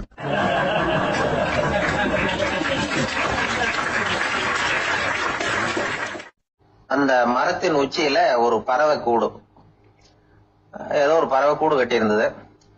அது என்ன பறவைன்னா ராஜாளி. ஒரு குரங்கு அந்த மரத்து கிளையில தாவி தாவி குதிச்சுக்கிட்டு இருந்தது. அப்போ இந்த கூட்டுல இருந்த முட்டை அது கண்ணுல போட்டுவிட்டது. அதுக்கப்புறம் அது சும்மா இருக்குமா, விளையாட்டா ஒரு முட்டையை எடுத்தது, மரத்தை விட்டு கீழே இறங்குச்சு. கீழே ஒரு குப்பை மேட்டில் ஒரு கோழி சில முட்டைகளை அது பாட்டுக்கு இட்டு வச்சிருந்தது. குரங்கு தன் கையில இருந்த ராஜாளி பறவையோட முட்டைய அந்த கோழி முட்டைகளோட சேர்த்து போட்டுட்டு போயிட்டுது. கோழி வந்தது, பார்த்தது, அதுக்கு ஒன்றும் வித்தியாசம் புரியல. தன்னுடைய முட்டைகளோட சேர்த்து அந்த ராஜாளி முட்டையையும் சேர்த்து அடைகாத்துது. கொஞ்ச நாள்ல குஞ்சுகள்லாம் பொரிச்சுது, எல்லாம் முட்டையை விட்டு வெளியில வந்தது. ராஜாளி பறவையோட குஞ்சு அந்த கோழி குஞ்சுகளோடவே சேர்ந்து வளர்ந்தது. மற்ற கோழி குஞ்சுகள் போலவே இதுவும் குப்பையை கிளறிச்சு புழு பூச்சிகளை சாப்பிட்டது. காக்கைகள் தாக்கிறதுக்கு வந்ததுன்னா மற்ற கோழி குஞ்சுகள் மாதிரியே இதுவும் பயந்து போய் தாய் கோழியின் சிறகுகளுக்கு உள்ள ஒளிஞ்சிக்கும். இப்படியே கொஞ்ச காலம் போச்சு. குஞ்சுகள்லாம் வளர்ந்து பெருசாயிட்டுது. சிலது சேவல்களாச்சு, சிலது கோழிகளாச்சு. அந்த ஒண்ணு மட்டும் ராஜாளி ஆச்சு. ஆனா ஒரு விஷயம், தான் ஒரு ராஜாளிங்கிறது அந்த பறவைக்கு தெரியாது. தன்னையும் ஒரு கோழின்னே அது நினைச்சுக்கிட்டு இருக்கு. அப்படி நினைச்சுக்கிட்டு குப்பை மேட்டை கிளறிக்கிட்டு இருக்கு. ஒரு நாள் சாயந்தர நேரம் இந்த ராஜாளி பறவை கீழே அது பாட்டுக்கு வழக்கம் போல குப்பையை கிளறிக்கிட்டு இருக்குது. அப்போ அண்ணாந்து பாக்குது. வானத்துல உயரத்துல கூட்டமா ராஜாளி பறவைகள் உல்லாசமா வட்டம் அடிச்சு பறந்துகிட்டு இருக்கு. அதே இது பாக்குது. இதுக்கு மனசுக்குள்ள ஏக்கமா போச்சான். அப்போ இதுக்கு ஆண்டவன் பேர்ல கோபம் வந்துதான். ஆண்டவனுக்கு என் பேர்ல ஏன் இந்த ஓர வஞ்சனை, என்னையும் ஒரு ராஜாளியா படைச்சிருந்தா நானும் கூட இந்நேரம் ஆகாயத்துல உல்லாசமா பறந்துகிட்டு இருப்பேனே அப்படின்னு நினைச்சு வருத்தப்பட்டுதான். இது வேடிக்கையா இருக்குல்ல. ஒரு வகையில பார்த்தா நாம கூட இந்த ராஜாளி பறவை மாதிரி தான் வாழ்ந்துகிட்டு இருக்கோம் அப்படிங்கிறார் ஒரு உளவியல் நிபுணர்.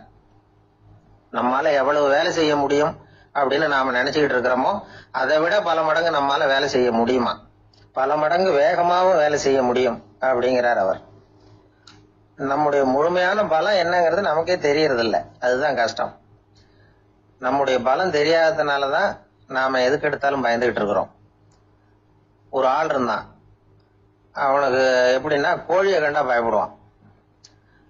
ஏன் கோழியை கண்டா பயம்னா, அவனுக்கு மனசுக்குள்ள தான் ஒரு புழுன்னு நினைப்பு. தன்னை ஒரு புழுவா நினைக்கும் பொழுது, புழுன்னா கோழி கொத்தும்ல, அதனால கோழியை கண்டு பயப்பட ஆரம்பிச்சிட்டான். இவன் நடுங்கிடுவான். எதிரில் கோழி வந்ததுன்னா உடம்பு பூரா நடுங்க ஆரம்பிச்சிடும். வீட்டில் இருக்கிறவங்க பார்த்தாங்க. இவனை அழைச்சிட்டு போய் ஒரு மனநோய் மருத்துவமனையில சேர்த்துட்டாங்க. அங்க உள்ள டாக்டர் இவருக்கு சிகிச்சை எல்லாம் கொடுத்தார். ஒரு வாரம் இவனை தங்க வச்சு வேண்டிய சிகிச்சை எல்லாம் கொடுத்து மன ரீதியா அவனை மாத்தி, சரி இனிமே நீ வீட்டுக்கு போகலாம்னு சொல்லி அனுப்பி வச்சார். வீட்டுக்கு புறப்பட்டான். அப்ப சொன்னார், இத பாருப்பா, நீ வீட்டுக்கு போகலாம், நேரா வீட்டுக்கு போ, நல்லா ஞாபகம் வச்சுக்கோ, இனிமே நீ ஒரு புழு கிடையாது, மனுஷன், தைரியமா புறப்படு, போயிட்டு வா அப்படின்னு சொல்லி வழி அனுப்பி வச்சார். சரிங்க டாக்டர்னு சொல்லிவிட்டு இவன் புறப்பட்டு போனான். பாதி வழி போயிருப்பான். லேசா நிமிர்ந்து பாக்குறான், எதிரில் ஒரு கோழி வந்துகிட்டு இருக்கு. அது பாட்டுக்கு சாதாரணமா நடந்து வந்துகிட்டு இருந்தது. அவ்வளவுதான், இவன் உடம்பு கிடுகிடுன்னு ஆட ஆரம்பிச்சுட்டுது. திரும்பி ஓடி வந்துட்டான். டாக்டர் கேட்டார், ஏன்பா திரும்பி ஓடி வந்துட்டேன்னு. பாதி தூரம் போயிட்டேன் டாக்டர், எதிரில் ஒரு கோழி வந்துகிட்டு இருக்குது, அதான் பயமா இருந்தது வந்துட்டேன்னா. டாக்டருக்கு ஒரு மாதிரி ஆயிடுது. அவர் சொன்னார், இதை பாருப்பா, நான் தான் சொன்னேனே, நீ ஒரு புழு இல்லை மனுஷன், இனிமே நீ புழு கிடையாது, நீ ஒரு மனுஷன். நீ ஒரு புழு இல்லைங்கிறது இன்னமும் உனக்கு புரியலையா அப்படின்னாரு டாக்டர். நான் புழு இல்லைங்கிறது எனக்கு தெரிஞ்சுட்டுது டாக்டர், இது அந்த கோழிக்கு தெரியுமான்னு தெரியலையே அப்படின்னா. இவெல்லாம் எந்த காலத்துல மாறுறது? அதனால வாழ்க்கையில வெற்றி பெறணும் அப்படின்னு நினைக்கிறவங்க யாரா இருந்தாலும் தன்னுடைய பலம் என்ன அப்படிங்கிறத முதல்ல புரிஞ்சுக்கணும். தன்னுடைய சக்தியை புரிஞ்சுக்கிட்டவன் வெற்றி பெறுவது நிச்சயம்.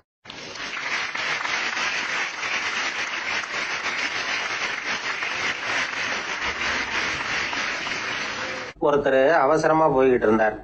எங்க போய்கிட்டு இருக்கீங்க அப்படின்னு கேட்டார் ஒரு பெரியவர். கடைக்கு போறேன் சார், சாமான் வாங்கறதுக்கு அப்படின்னார். அங்க போறதுக்கு முன்னாடி தெரிஞ்சுக்க வேண்டியதெல்லாம் தெரிஞ்சுக்கிட்டீங்களா அப்படின்னு கேட்டார் பெரியவர். கடைக்கு போய் காசை கொடுத்து ஒரு பொருளை வாங்கிட்டு வரப்போறோம், இதுல தெரிஞ்சுக்க வேண்டியது என்ன இருக்குது அப்படின்னார் அலட்சியமா.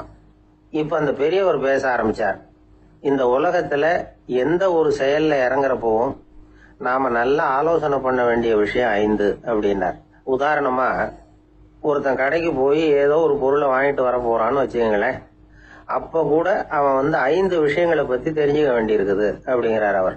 முதல்ல அந்த பொருள் எப்படிப்பட்டது அப்படிங்கறத தெரிஞ்சுக்கணும். 2வதா தன்னை பத்தியும் தெரிஞ்சுக்கணும். அப்பதான் அந்த பொருள் தனக்கு தேவையா இல்லையா அப்படிங்கறத புரிஞ்சுக்க முடியும். 3வதா தெரிஞ்சுக்க வேண்டியது ஒண்ணு இருக்கு. அது என்னன்னா, அந்த பொருளை அடையறதுக்கு வழி என்ன அப்படிங்கறது தெரிஞ்சுக்கணும். அதாவது எவ்வளவு பணம் கொடுத்தா அது கிடைக்கும், இது மாதிரியான விஷயங்கள். 4வதா அந்த பொருளை அடையறது மூலமா நாம அடையக்கூடிய பயன் என்ன அப்படிங்கறதையும் உணரணும். 5வது அந்த பொருளை அடையறதுல இருக்கக்கூடிய தடை எது அப்படிங்கறதையும் நாம தெரிஞ்சுக்கணும். பெரியவர் பேசுறது ஏதோ தத்துவம் மாதிரி தெரியுது இல்லையா? தத்துவம் தான். அதாவது இப்படி உலகியல் வாழ்க்கையில சின்ன சின்ன விஷயங்கள்லயே நாம 5 விஷயங்களை தெரிஞ்சுக்க வேண்டி இருக்குது. அது ரொம்ப அவசியமா இருக்கு. பேரின்ப நிலைன்னு சொல்றாங்கல்ல, அது மாதிரி பெரிய சமாச்சாரங்கள்லயும் இந்த 5 விஷயங்களை நாம தெரிஞ்சுக்க வேண்டியிருக்குது. அதுக்கு பேர் என்னன்னா அர்த்த பஞ்சகம். வைணவ சமயத்துல அர்த்த பஞ்சகம்ங்கிறது ரொம்ப பெரிய விஷயம். கடைக்கு போறது மாதிரி கடவுளை பார்க்க போறப்போ நாம 5 விஷயங்களை தெரிஞ்சுக்கணுமா. முதல்ல பரம்பொருள் அப்படிங்கிறது என்ன, அதோட தன்மைகள் என்ன, இதை தெரிஞ்சுக்கணும். இதுக்கு பேர் என்னன்னா பரமாத்ம ஸ்வரூபம் அப்படின்னு பேர். 2வது நாம யாரு, நம்மோட தன்மை என்ன அப்படிங்கறத தெரிஞ்சுக்கணும். நான் யாருன்னு எனக்கே தெரியலங்கிறப்போ இத நான் சொல்றேன்னா இது என்னுடையதுன்னு சொல்றது தப்பு தானே. அப்புறம் 3வது விஷயம், பரம்பொருளை நாம் அடையறதுக்கு வழி எது, இது தெரிஞ்சுக்கணும். இது உபாய ஸ்வரூபம் அப்படின்னு பேர். 4வது விஷயம், நாம் அடைய வேண்டிய பயன்கள் என்ன அப்படிங்கறது தெரிஞ்சுக்கிறது. இதுக்கு புருஷார்த்தம் அப்படின்னு பேர். 5வது அந்த பயனை அடைய விடாமல் தடுக்கிற தடைகள் யாவை அப்படிங்கறது தெரிஞ்சுக்கிறது. இது விரோதி ஸ்வரூபம். இதத்தான் தடையியல் அப்படின்னு சொல்றாங்க. அதாவது பரமாத்மாவை பற்றிய அறிவு, ஜீவாத்மாவை பற்றிய அறிவு, உபாயம் பற்றிய அறிவு, புருஷார்த்தம் பற்றிய அறிவு, இந்த 4 அறிவுக்கும் எதிரடையா, அதாவது அதையெல்லாம் தப்பா புரிஞ்சுக்கிறதால உண்டாகக்கூடிய அறிவு விரோதி ஸ்வரூபம். என்ன இது தகவல்ல ஏதாவது கதை சொல்லுவீங்கன்னு பார்த்தா ஏதோ தத்துவம் பேசிக்கிட்டு இருக்கிறீங்களே அப்படின்னு நினைக்கலாம். இதுவும் தெரிஞ்சுக்க வேண்டிய ஒரு பெரிய விஷயம்தான். காதுல போட்டு வச்சா எப்போவாவது உபயோகப்படும். என்னுடைய நண்பர் ஒருத்தர் ஒரு நாள் என்கிட்ட சொன்னார், சார் அடுத்த மாசம் தஞ்சாவூர்ல ஒரு கல்யாணம், போறதா வேண்டாமா அப்படின்னு ஒரே குழப்பமா இருக்கு அப்படின்னார். நான் உடனே இந்த அர்த்த பஞ்சக உபதேசம் பண்ண ஆரம்பிச்சேன்.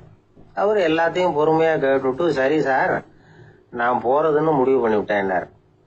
எப்படி இந்த முடிவுக்கு வந்தீங்க அப்படின்னு கேட்டேன். அவர் சொன்னாரு, சார் அந்த 2வது பாயிண்ட் ஒண்ணு சொன்னீங்களே, அதை புரிஞ்சுக்கிட்டதுக்கு அப்புறம் தான் இந்த முடிவுக்கு வந்தேன் அப்படின்னாரு. என்ன 2வது பாயிண்ட்னு? அதாவது தன்னை பத்தி புரிஞ்சுக்கணும் அப்படின்னு சொன்னீங்க.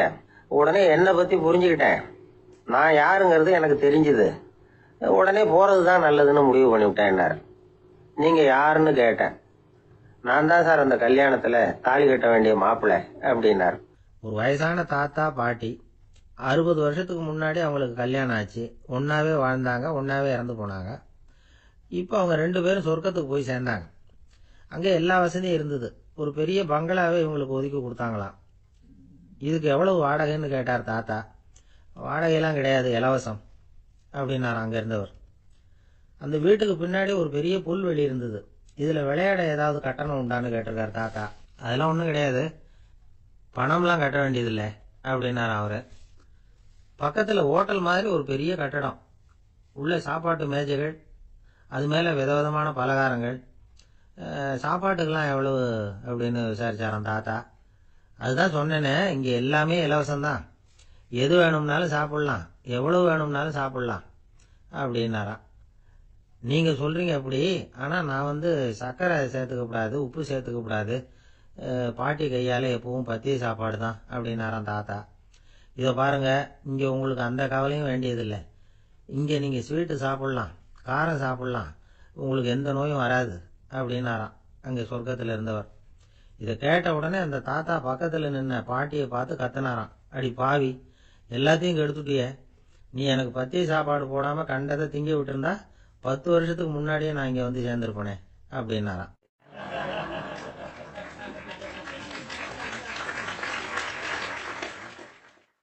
ஒரு சன்னியாசி, அவரு ஒரு நாள் ஒரு கனவு கண்டாராம். அந்த கனவுல அவர் சொர்க்கத்துக்கு போறார். அங்க ஒரு பெரிய திருவிழா நடந்துகிட்டு இருக்குது. எங்க பார்த்தாலும் அலங்கார வளைவுகள், வண்ணமயமான விளக்குகள், பாதைகள் பூரா மலர்கள், எல்லா கட்டடங்களும் ஒளிமயம். அவ்வளவு கோலாகலமா பிரம்மாண்டமா அந்த திருவிழா நடந்துகிட்டு இருக்குது. அது என்ன திருவிழாங்கிறது இந்த சன்னியாசிக்கு புரியல. அங்க எதிரில் வந்துகிட்டு இருந்த ஒருத்தரை நிறுத்தி, என்ன விசேஷம் இங்க அப்படின்னு விசாரிச்சாராம். உனக்கு தெரியாத விஷயம், இன்னைக்கு இறைவனுக்கு பிறந்த நாள், அதை தான் எல்லாரும் சேர்ந்து கொண்டாடுறோம். இதுக்காக பிரம்மாண்டமான ஊர்வலம் ஒன்று வரப்போகுது, இறைவனே அந்த ஊர்வலத்துல கலந்துகிறார் அப்படின்னாரு அவரு. உடனே அந்த சன்னியாசி ஒரு மரத்து நிழல்ல ஒதுங்கி நின்றுகிட்டார். ஊர்வலம் வந்துகிட்டு இருக்குது. முதல்ல ஒரு குதிரை வந்துகிட்டு இருக்கு, அது மேல ஒருத்தர் உட்காந்துருக்கிறார். அவருக்கு பின்னாடி நிறைய பேர் கூட்டமா வந்துகிட்டு இருக்கிறாங்க. இவ்வளவு கூட்டம் இவர் பின்னாடி வருதே, யார் இவரு அப்படின்னு கேட்டார்.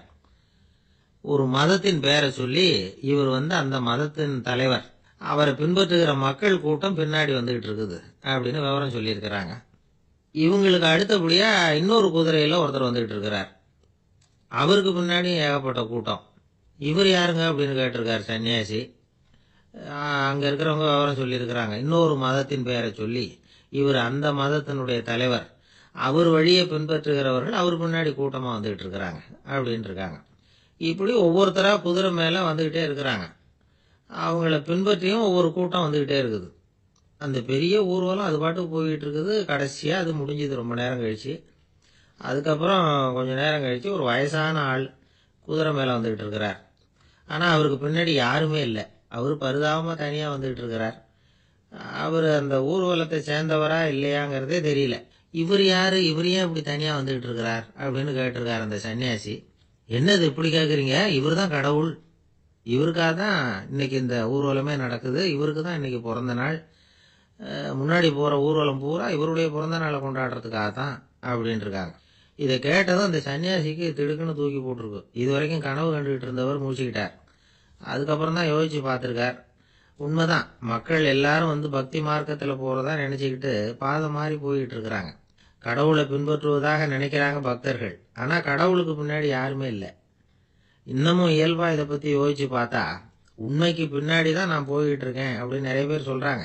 ஆனா அந்த உண்மை அனாதையா போய்கிட்டு இருக்குது. அப்படி ஆயிட்டுது உலகம். இந்த காலத்திலும் ஒரு ஊர்வலம், ஒரு பெரிய மனுஷருக்கு பிறந்த நாள் விழா.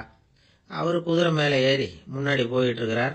அவருக்கு பின்னாடி ஒரு 100 பேர் தொண்டர்கள் அவங்க பாட்டுக்கு போறாங்க. எல்லாம் பணம் கொடுத்து ஏற்பாடு பண்ணவங்க, எல்லாம் பணம் வாங்கிட்டு பின்னாடி போயிட்டு இருக்கிறாங்க. கொஞ்ச தூரம் நடந்ததும் கால் வலிக்க ஆரம்பிச்சுட்டுது. ஒவ்வொருத்தரும் அப்படியே ஒதுங்க ஆரம்பிச்சுட்டாங்க. அதான் முன்னாடியே பணம் கிடைச்சிட்டுதே, இனிமே ஒதுங்கினா என்னன்னு ஒதுங்கிட்டாங்க. ஒரு கட்டத்துல குதிரையில போறவர் தற்செயலா திரும்பி பாக்குறாரு, பின்னாடி யாருமே இல்லை, எல்லாரும் ஓடி போயிட்டாங்க. ஒரே ஒரு ஆள் மட்டும் ரொம்ப விசுவாசமா பின்னாடி நடந்து வந்துகிட்டு இருந்தான். ஏன்பா நீ மட்டும் வந்துகிட்டு இருக்கிறிய, நீ வீட்டுக்கு போகலையான்னு கேட்டிருக்காரு அவரு. நீங்க அந்த குதிரையையும் அதுக்குள்ள வாடகை பணத்தையும் கொடுத்துட்டீங்கன்னா நானும் போயிடுவேன் அப்படின்னு நானா இந்த ஆள்.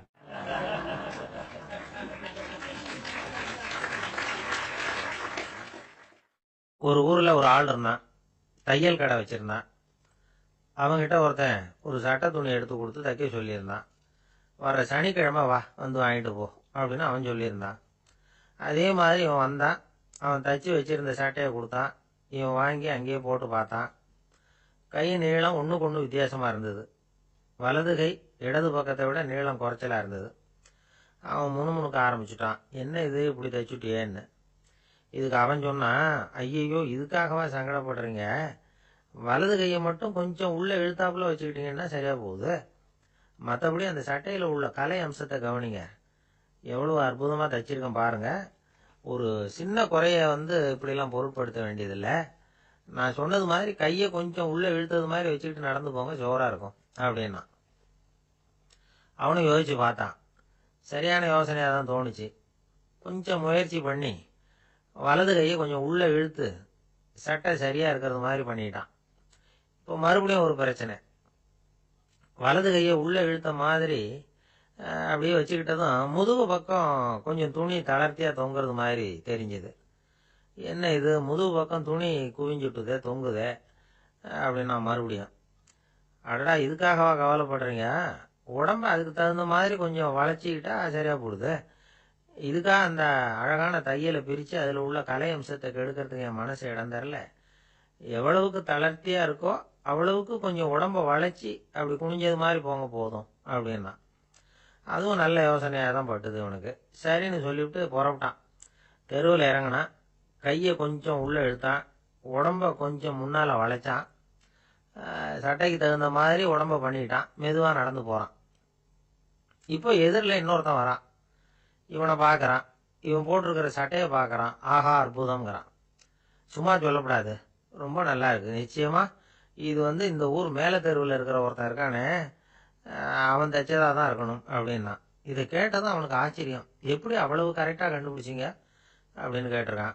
இதுக்கு அந்த வழிபோக்கன்னு சொன்னானான், அவன் ரொம்ப கெட்டிக்காரன். உங்களை மாதிரி உடம்பும் கையும் வளைஞ்சு போன ஒரு ஆசாமிக்கு அவனை தவிர வேற யாராலேயும் இவ்வளவு பொருத்தமான ஒரு சட்டையை தைக்க முடியாது அப்படின்னானா. பாருங்க, அவனுக்காக இவன் அனுசரிக்க போய் இவனோட நிலைமை எப்படி ஆயிடுது பாருங்க. இதே மாதிரி தான் சில சடங்குகளும் சம்பிரதாயங்களும் நம்மளை கோமாளி ஆக்கி விட்டுரும். எதுவாக இருந்தாலும் அதில் அறிவுபூர்வமான அணுகுமுறை அவசியம்.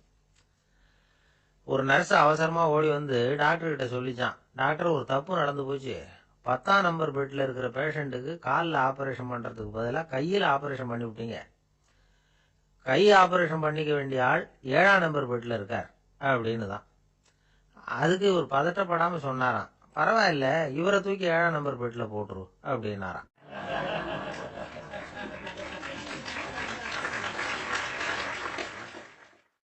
ஒரு மாணவனை பார்த்தேன். என்ன தம்பி படிப்புலாம் எப்படி இருக்குது அப்படின்னு விசாரித்தேன். அவன் ரொம்ப அழுதுகிட்டான். நான் நல்லா தான் சார் படிக்கிறேன், இருந்தாலும் புத்தியில் சரியாக ஏற மாட்டேங்குது சார் அப்படின்னா. சரி இவனு நம்ம ரகம்தான் அப்படின்னு சொல்லி முடிவு பண்ணிட்டோம். கல்வி கற்கக்கூடிய ஒரு மாணவன் சம்பந்தப்படுற புத்திகள் பல வகை. அதை பற்றி ஒரு பெரியவர் விளக்கி இருக்கிறார். மிருத்து புத்தின்னு ஒன்று இருக்குதான். மிருத்துன்னா மண்ணு. மண்ணால் செவுறு கட்டுறோம்ல, மண் சுவரில் ஆணி அடிக்கிறதும் சுலபம், அதை பிடுங்கி எடுக்கிறதும் சுலபம். அது மாதிரி சில பேர் குரு சொல்லி கொடுக்கறத சுலபமாக கேட்டு தெரிஞ்சு வச்சுக்குவாங்க, கொஞ்ச நேரத்தில் சுலபமாக மறந்தும் போயிடுவாங்க. இது மிருத்து புத்தின்னு பேர், மண் புத்தி. தாரு புத்தின்னு ஒன்று உண்டான். தாருன்னா மரம். அதில் பச்சை மரத்தில் ஆணி அடிக்கிறது சுலபம், ஆனால் அது எடுக்கிறது கஷ்டம். அது மாதிரி ஆசிரியர்கிட்ட இருந்து கேட்டதை கவனமாக மனசில் பதிய வச்சுக்கிட்டு அதை மறக்காமல் இருக்கிறது தாரு புத்தி. பட்டை மரமாக இருந்தால் அதில் ஆணி அடிக்கிறதும் கஷ்டம், அடிக்கிற ஆணியும் சீக்கிரம் நழுவிடும். அது மாதிரி கேட்குற விஷயம் மனசில் பதியறதும் கஷ்டம். அப்படியே பதிஞ்சாலும் அது நீடிச்சிருக்கிறதும் கஷ்டம், கொஞ்ச காலத்தில் மறந்துடும். இன்னொரு வகை புத்தி ஒன்று உண்டு, அதுக்கு பேர் சிலா புத்தின்னு பேர். சிலான்னா கல்.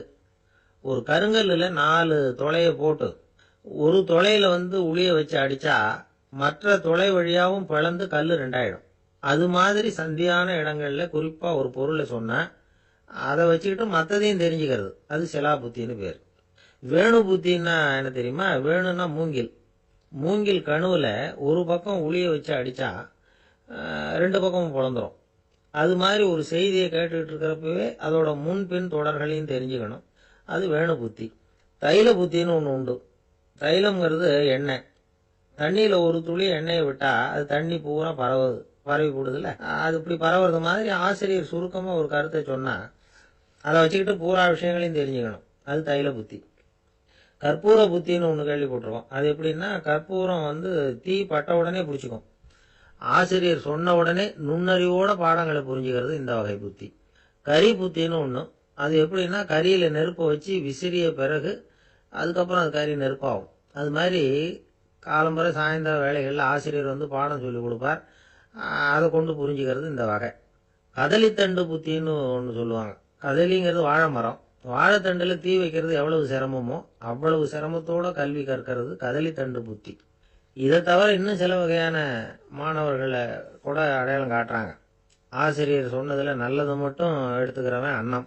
ஆசிரியர் கிடைச்ச இடத்துல பாடத்தை கேட்டுக்கிட்டு பிறகு தனியாக உட்காந்து சிந்திக்கிறவன் பசு.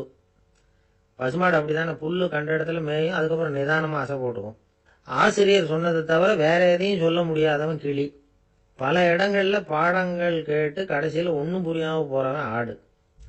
ஆடு ஒரு செடியில் வயிறார மேயாது, ஒரே செடியில். இக்கரைக்கு அக்கறை பச்சைன்னா அங்கேயும் இங்கேயும் அலைஞ்சிக்கிட்டே இருக்கும். சில பேருக்கு எருமைன்னு பேர். எருமை எப்படின்னா குளத்து நீரை கலக்கி தான் குடிக்கும். அது மாதிரி ஆசிரியர் மனசை நோக செய்து பயில்கிற மாணவர்கள்லாம் இந்த ரகம். இவ்வளவுலாம் இருந்தாலும் இந்த காலத்து மாணவர்கள்லாம் ஒரு தனி ரகம். ஒரு ஆசிரியர் வகுப்புல பாடம் நடத்திக்கிட்டு இருந்தார். இலக்கண வகுப்பு. இறந்த காலம், நிகழ்காலம், எதிர்காலம், past tense, present tense, future tense, இதை பற்றிலாம் பாடம் நடத்துகிறார். எல்லாம் சொல்லி கொடுத்துட்டு இப்போ நான் ஒரு வாக்கியம் சொல்லுவேன், அது என்ன காலம் அப்படிங்கிறத நீங்கள் சொல்லணும்னார் ஆசிரியர். சரி, நாங்கள் மாணவர்கள்லாம், நான் நாளைக்கும் பாடம் நடத்த போகிறேன், இது என்ன காலம் அப்படின்னு கேட்டார் ஆசிரியர். அதாவது நான் நாளைக்கும் பாடம் நடத்த போகிறேன், இந்த வாக்கியம் என்ன காலம்னு கேட்டார். ஒரு பையன் மெதுவாக எழுந்திரிச்சு சொன்னான், இது எங்க போதாத காலம் சார் அப்படின்னு சொல்லிவிட்டு உட்காந்துட்டானான்.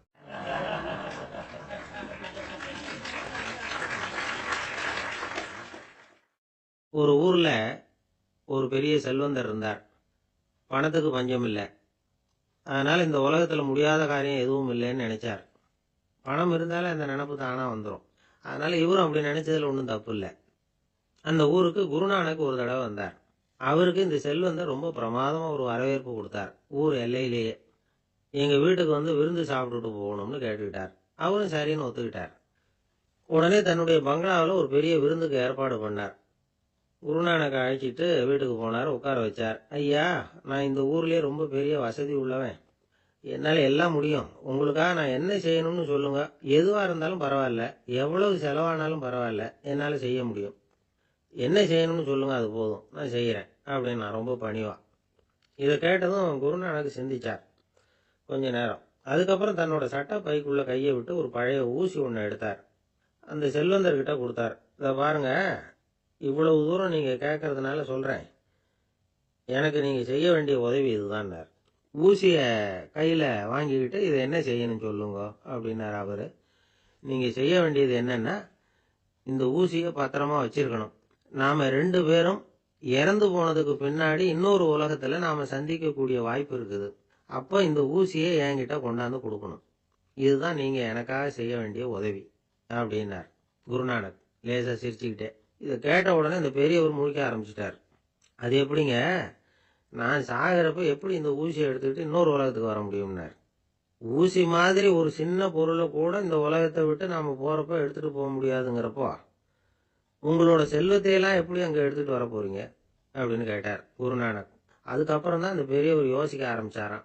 குருநானக் சொல்றார், இதை பாருங்க, நாம செய்யற நல்லது கெட்டது தான் கடைசி வரைக்கும் நம்ம கூட இருக்கும். அடுத்தவங்க நல்லா இருக்கணுங்கிறதுக்காக பொருளை செலவு செய்யணும், அப்படி செய்யலைன்னா எந்த பிரயோஜனமும் இல்லை அப்படின்னார். அதுக்கப்புறம் தான் அந்த செல்வந்தரின் அறிவு கண் திறந்துதான். உடனே குருநானக்க வணங்கினார். ஐயா, என்கிட்ட இருந்த ஆணவம் போயிட்டுது, இனிமே என்கிட்ட இருக்கிற செல்வத்தை நல்ல வழியில செலவழிப்பேன் அப்படின்னாராம். நம்ம கிட்ட இருக்கிற பணம் எப்பவும் நம்ம கூடவே வந்துகிட்டு இருக்காதுங்கிறதுக்கு இது ஒரு உதாரணம். அதுக்காக நாம பணம் சேர்க்கறத பத்தி கவலைப்பட வேண்டியதில்லை, பேசாம படுத்து தூங்கிட்டு இருந்தா போதும் அப்படின்னு இதுக்கு அர்த்தம் பண்ணிக்கப்படாது. முறையான வழியில பணம் சேர்க்கணும், அதை முறையான வழியில செலவு பண்ணணும். அதனால ஏற்படக்கூடிய மன நிறைவு இருக்கு பாருங்க, அது அனுபவிச்சவங்களுக்கு தான் தெரியும். சொர்க்கத்துக்கு போறவங்க இங்க இருந்து பணத்தை எடுத்துட்டு போக முடியாது. ஆனா நம்ம செல்வத்தை இங்க மத்தவங்களுக்கு பயன்பட செய்யுது. அதனால ஏற்படுற புண்ணியம் இருக்கு பாருங்க, அதை எடுத்துட்டு போக முடியுமா. இதுதான் ஆன்மீகவாதிகள்லாம் சொல்ற கருத்து. ஜான் நியூட்டன் ஒருத்தர், அவர் சொன்னார், நான் எப்பவாவது சொர்க்கத்துக்கு போய் சேர்ந்தேன்னா அங்க 3 அதிசயங்களை பார்ப்பேன்னார். என்னன்னு கேட்டாங்க.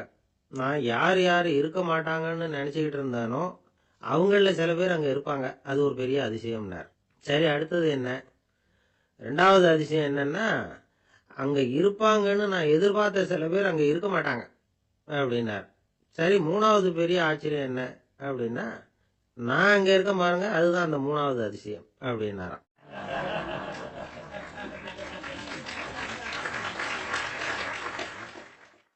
ஒருத்தர் ஓடி வந்தார், இன்னொருத்தரை பார்த்து, சார் உங்க சைக்கிளை ஒரு நாள் இரவல் கொடுங்களேன், பக்கத்து ஊருக்கு போயிட்டு வர வேண்டியிருக்கு அப்படின்னார். இவர் சைக்கிளை கொடுத்து பத்திரமா கொண்டுட்டு போங்கன்னார். சார் இதை பத்திரமா கொண்டு போறேன், கவலையே வேணாம், ஏன்னா இது உங்களோட சைக்கிள் அப்படின்னு நான் நினைக்கல, என்னோட சைக்கிளா நினைக்கிறேன் அப்படின்னார். அதுக்கப்புறம் தான் இவருக்கு உண்மையாவே பயம் வந்துட்டுது. ஏன்னா அவர் சொன்னது மாதிரி அதை தன்னோட சைக்கிளாவே நினைச்சு தள்ளிட்டு போட்டா என்ன பண்றது. எது எதை நம்முடையதா நினைக்கணுங்கிறதுக்கு ஒரு வரையறை இருக்கு. சில பேர் ஆபீஸையே வீடா நினைச்சு விடுறது உண்டு. அப்படிப்பட்டவங்க கூட வீட்டை ஆபீஸா நினைக்கிறது இல்லை.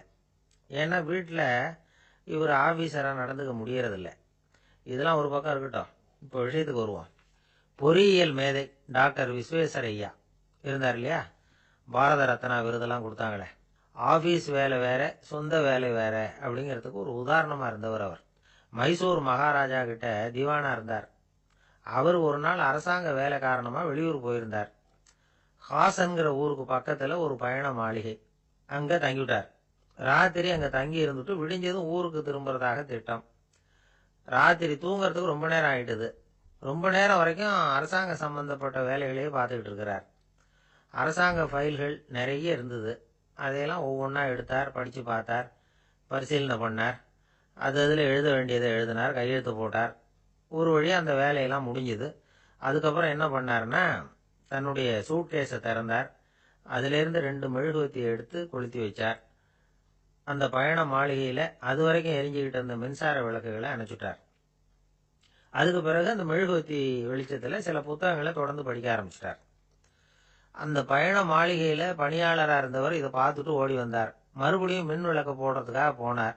விஸ்வேஸ்வரய்யா அதை பார்த்துட்டு போட வேணாம்ட்டாராம். இது வரைக்கும் நான் அரசாங்க அலுவல்களை கவனிச்சுக்கிட்டு இருந்தேன், அதனால மின் விளக்குகள் அப்போ எரிஞ்சதுல தப்பு இல்லை. இப்போ நான் புத்தகம் படிச்சுக்கிட்டு இருக்கேன், இது என்னுடைய சொந்த வேலை. இங்க இருக்கிற மின் விளக்கு அதுக்காக ஏன் எரியணும் அப்படின்னு கேட்டாராம். இப்ப இருக்கிற சில அரசு பணியாளர்கள் கிட்ட இந்த சம்பவத்தை பேச்சோட பேச்சா சொல்லி பார்த்தேன். அவங்களால இதை ஜீரணிக்கவே முடியல. நேர்மை தேவைதான் சார், அதுக்காக அவ்வளவு தூரத்துக்கு அது தேவையா அப்படிங்கிறாங்க. விஸ்வேஸ்வரய்யா அப்படி பண்ணினது தான் ஒரு நேர்மையாளர் அப்படின்னு இந்த உலகத்துக்கு நிரூபிக்கணுங்கிறதுக்காக இல்லை. தான் அப்படி நடந்து காட்டினா தன்னை சுத்தி இருக்கிறவங்களும் அதை கேள்விப்படுறவங்களும் முடிஞ்ச அளவுக்கு பொது வாழ்க்கையில அரசு பணியில நேர்மையை கடைபிடிக்க முயற்சி பண்ணலாமே அப்படிங்கிறதுக்காக தான். இப்பவும் சில பேர் இருக்கிறாங்க, இவங்க ஆபீஸ் வேற வீடு வேறன்னு நினைக்கிறது இல்லை, அவ்வளவு உரிமை. ஒருத்தர் அப்படிதான், அவருக்கு அவசரமா 5000 ரூபாய் தேவைப்பட்டது. ஆபீஸ் பணத்தை எடுத்துக்கிட்டார். அந்த நேரம் பார்த்து ஆடிட் வந்துட்டுது. ஆப்பிட்டுக்கிட்டார். விசாரணை நடக்குது. அவர் சொல்றார், சார் நான் நேரம் காலம் பார்க்காம ஆபீஸில் வேலை செய்வேன், ஏன்னா அதை என்னோட ஆபீஸா நினைக்கிறேன். அவசரத்துக்கு அந்த பணத்தை எடுத்தேன், மறுபடியும் வச்சுடலாம்னு தான் இருந்தேன், அதுக்குள்ள இப்படி ஆயிட்டுது. நீங்க என்ன நினைச்சாலும் சரி, நான் ஆபீஸ் வேற வீடு வேற அப்படின்னு நினைக்கிறது இல்லை, அது என்னோட சுபாவம் அப்படின்னார். விசாரணை பண்ணவர் தீர்ப்பு வழங்கினார். உங்க சுபாவத்துக்கு மதிப்பு கொடுத்து நானும் தீர்ப்பு வழங்குறேன். நீங்க கொஞ்ச நாள் ஜெயிலில் இருந்துட்டு வாங்க, அது உங்களுக்கு கஷ்டமா இருக்காதுன்னு நினைக்கிறேன். ஏன்னா அங்க போனாலும் நீங்க உங்க சுபாவப்படி வீடு வேற ஜெயில் வேறன்னு நினைக்க மாட்டீங்க அப்படின்னாராம். இந்த உலகத்துல மனுஷன் எவ்வளவோ தவறுகள் செய்யறான். அதுக்கெல்லாம் என்ன காரணம்? அதை பத்தின ஆராய்ச்சி தான் இன்னைக்கு. இதுக்கு ஆராய்ச்சி என்னத்துக்கு, அது தெரிஞ்ச விஷயம் தானே அப்படின்னு நீங்க நினைக்கலாம். ஆனா அப்படி அலட்சியமா இந்த விஷயத்தை விட்டுறக்கூடாது. பொதுவா எல்லோரும் நினைக்கலாம், எது சரி எது தவறு அப்படின்னு தெரியாததுனாலதான் மனுஷன் தப்பு பண்றான் அப்படின்னு. ஆனா அப்படி சொல்லிட முடியாது. மனுஷன் தெரிஞ்சே தான் தவறுகள் பண்றான். இப்போ உதாரணத்துக்கு ஒரு சாலையில இடது பக்கம் போக வேண்டிய ஒருத்தர் நடுக்கோட்டை தாண்டி வலது பக்கமா வண்டியை ஓட்டிட்டு போறாருன்னு வச்சுங்க. என்னப்பா இது தப்பு இல்லையா அப்படின்னு அவர்கிட்ட கேட்டா, அதெல்லாம் எனக்கு தெரியும், நீ உன் வேலையை பார்த்துட்டு போ அப்படிம்பார். வலது பக்கமா போறது தப்புன்னு தெரிஞ்சே தான் அவர் அப்படி செய்யறார், அப்படி போறார். பெரிய உத்தியோகத்துல இருக்கிறவங்க கூட லஞ்சம் வாங்குறாங்க. அவங்களுக்கெல்லாம் லஞ்சம் வாங்குறது தப்புன்னு தெரியலன்னு அர்த்தம். திருடுறது தப்புன்னு தெரியாமலாம் மனுஷன் திருடுறான். நல்லாவே தெரியும். நீங்க வேணும்னா கேட்டு பாருங்க, வேற வழி இல்லை அதனால தான் திருடுறேன்பா. திருடுறது ஒரு புண்ணியமான காரியம்னு திருடனே கூட சொல்ல மாட்டான். திருடுறது தவறுங்கிறது திருடனுக்கு தெரியும் அப்படிங்கறத விளக்கறதுக்காக ஒரு பெரியவர் ஒரு கதை சொன்னார். அதாவது 2 திருடர்கள் 2 பேரும் சேர்ந்து ஒரு வீட்டுக்கு போய் ஒரு 10,000 ரூபாயை திருடிட்டு வந்துடுறாங்க. ஒரு காட்டு வழியா வந்துகிட்டு இருக்கிறாங்க. இன்னும் விடியல. 2 பேருக்கும் தூக்கம் கண்ணை சுத்துது. சரி, இப்படியே ஒரு மரத்தடியில படுத்து தூங்குவோம், காலையில விடிஞ்சதும் இந்த பணத்தை 2 பேரும் பங்கு போட்டுக்குவோம் அப்படின்னு முடிவு பண்றாங்க. அதே மாதிரி படுத்து தூங்குறாங்க. நடு ராத்திரியில ஒரு திருடன் முழிச்சுக்கிறான். விடிகிற வரைக்கும் காத்துக்கிட்டு இருந்தா 5,000 ரூபா தான் கிடைக்கும், இப்பவே கம்பி நீட்டினா 10,000 ரூபா கிடைக்கும் அப்படின்னு யோசிச்சு பார்த்துட்டு ஒரு முடிவுக்கு வந்தான். மெதுவா அந்த 10,000த்தையும் சுருட்டிக்கிட்டு அடுத்தவனுக்கு தெரியாம ஓடி போயிட்டான். விடியுது. அடுத்தவன் எழுந்திரிச்சு பாக்குறான். பணத்தையும் காணல, பாகஸ்தனையும் காணல. இந்த திருடன் அந்த திருடனை திட்டுறான். திருட்டு பய, அயோக்கிய பய, இப்படி அநியாயமா கிளப்பிட்டு போட்டானே அப்படிங்கிறான். இதுல இருந்து என்ன தெரியுது? தெரியாம எடுத்துக்கிட்டு போறது திருட்டு, அயோக்கியத்தனம், அநியாயம் அப்படிங்கிறது இவனுக்கு தெரிஞ்சிருக்குது. அதனாலதான் அடுத்தவனை பார்த்து இப்படி திட்டுறான். அதனால தெரியாததுனால மனுஷன் தவறு பண்றான்னு சொல்றது சரியில்லை. அப்படின்னா மனுஷன் பண்ற தவறுகளுக்கு உண்மையான காரணம் தான் என்ன? இதே சந்தேகம் அர்ஜுனனுக்கும் வந்துதான். அதனாலதான் அவன் பகவானை பார்த்து கேட்கறான். மனுஷன் தன் விருப்பத்துக்கு விரோதமா ஏதோ ஒரு சக்தியினால பலாத்காரமா இழுக்கப்பட்டது மாதிரி பாவம் பண்றானே, அந்த சக்தி என்ன அப்படின்னு கேட்கறான். இதுக்கு பகவான் பதில் சொல்றார். காமமும் குரோதமும் தான் அந்த சக்திகள், அதாவது ஆசையும் சினமும். இது ரெண்டும் உன்னுடைய எதிரிகள் அப்படிங்கறத புரிஞ்சுக்கோ அப்படிங்கிறார். இன்னமும் நுணுக்கமா பார்த்தா காமத்தினுடைய மறு உருவங்கள் தான் குரோதமும் லோபமும். ஆசை நிறைவேறலைன்னா குரோதம், அதாவது கோபம். ஆசை நிறைவேறிட்டதுன்னா லோபம், அதாவது பேராசை. பாவத்தை கண்ட்ரோல் பண்ணணும்னா அதுக்கு மெயின் சுவிட்ச் எது அப்படிங்கிறது இப்பதான் தெரியுது. அதுக்கு மனுஷன் தெரிஞ்சே தான் தவறு பண்றான் அப்படின்னு பேசிக்கிட்டோமே. அதுக்கு ஒரு உதாரணம். ஒரு ஆளு ஹோட்டல்ல சாப்பிட போனான். சாப்பிட்டு முடிச்சான். எழுந்திரிச்சு முதலாளி கிட்ட பில்லை கொடுத்தான். காசை கொடுக்கல. முதலாளி பணம் கொடுன்னு கேட்டார். இவன் என்கிட்ட பணம் இல்லைன்னா. முதலாளி கொஞ்சம் கூட அலட்டிக்கல. உள்ளே இருந்து ஒரு ஆளை கூப்பிட்டார். இவனை கூப்பிட்டுட்டு போய் இட்லி மாவாட்ட சொல்லுனார். இவனும் கவலைப்படாம உள்ள போயிட்டான். அப்போ அழைச்சிட்டு போற ஆளு கேக்குறான், ஏன் சார் சாப்பிடுறதுக்கு முன்னாடி காசு இல்லைங்கிறது உங்களுக்கு தெரியாதா அப்படின்னு கேக்குறான். தெரியும், காசு இல்லைங்கிறதும் தெரியும், காசு இல்லாம சாப்பிட்டா மாவாட்டணுங்கிறதும் தெரியும் அப்படின்னா அந்த ஆள். அப்படின்னா நீங்க உங்க வீட்லயே சாப்பிட்டு இருக்கலாமே அப்படின்னு கேக்குறான் அவன். அதுக்கு இவர் சொல்றாரு, அது எப்படி, அங்க சாப்பிட்டாலும் நான் இதே வேலையை தானே செய்ய வேண்டியிருக்கும் அப்படின்னாராம்.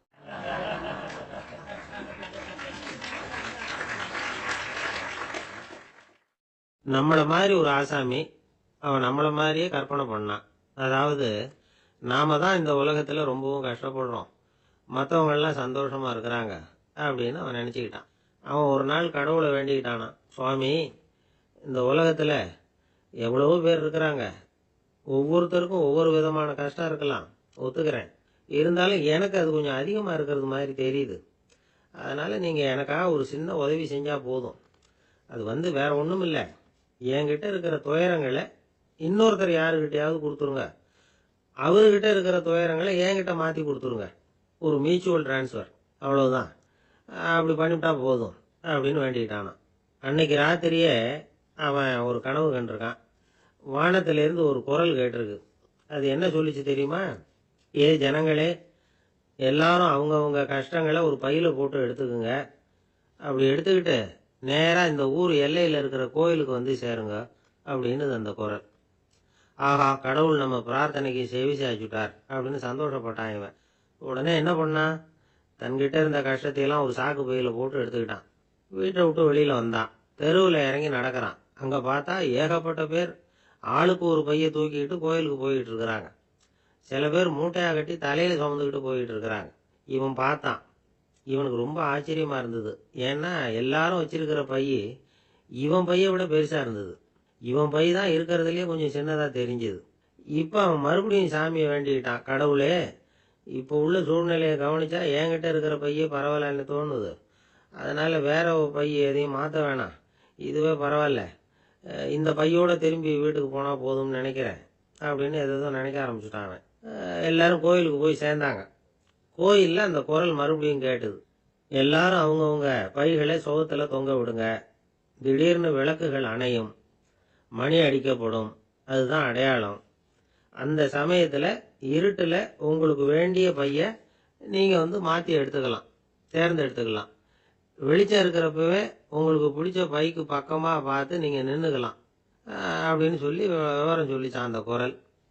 அப்படி சொன்னதுக்கு அப்புறம் திடீர்னு விளக்கு அணைஞ்சுது, மணி அடிச்சுது. கொஞ்ச நேரம் கழிச்சு மறுபடியும் விளக்குகள்லாம் எரிஞ்சுது. இப்போ பார்த்தா எல்லாரும் அவங்கவுங்க பையையே கெட்டியா பிடிச்சிட்டு நிக்கிறாங்க. இவனும் அப்படியே நிக்கிறான்.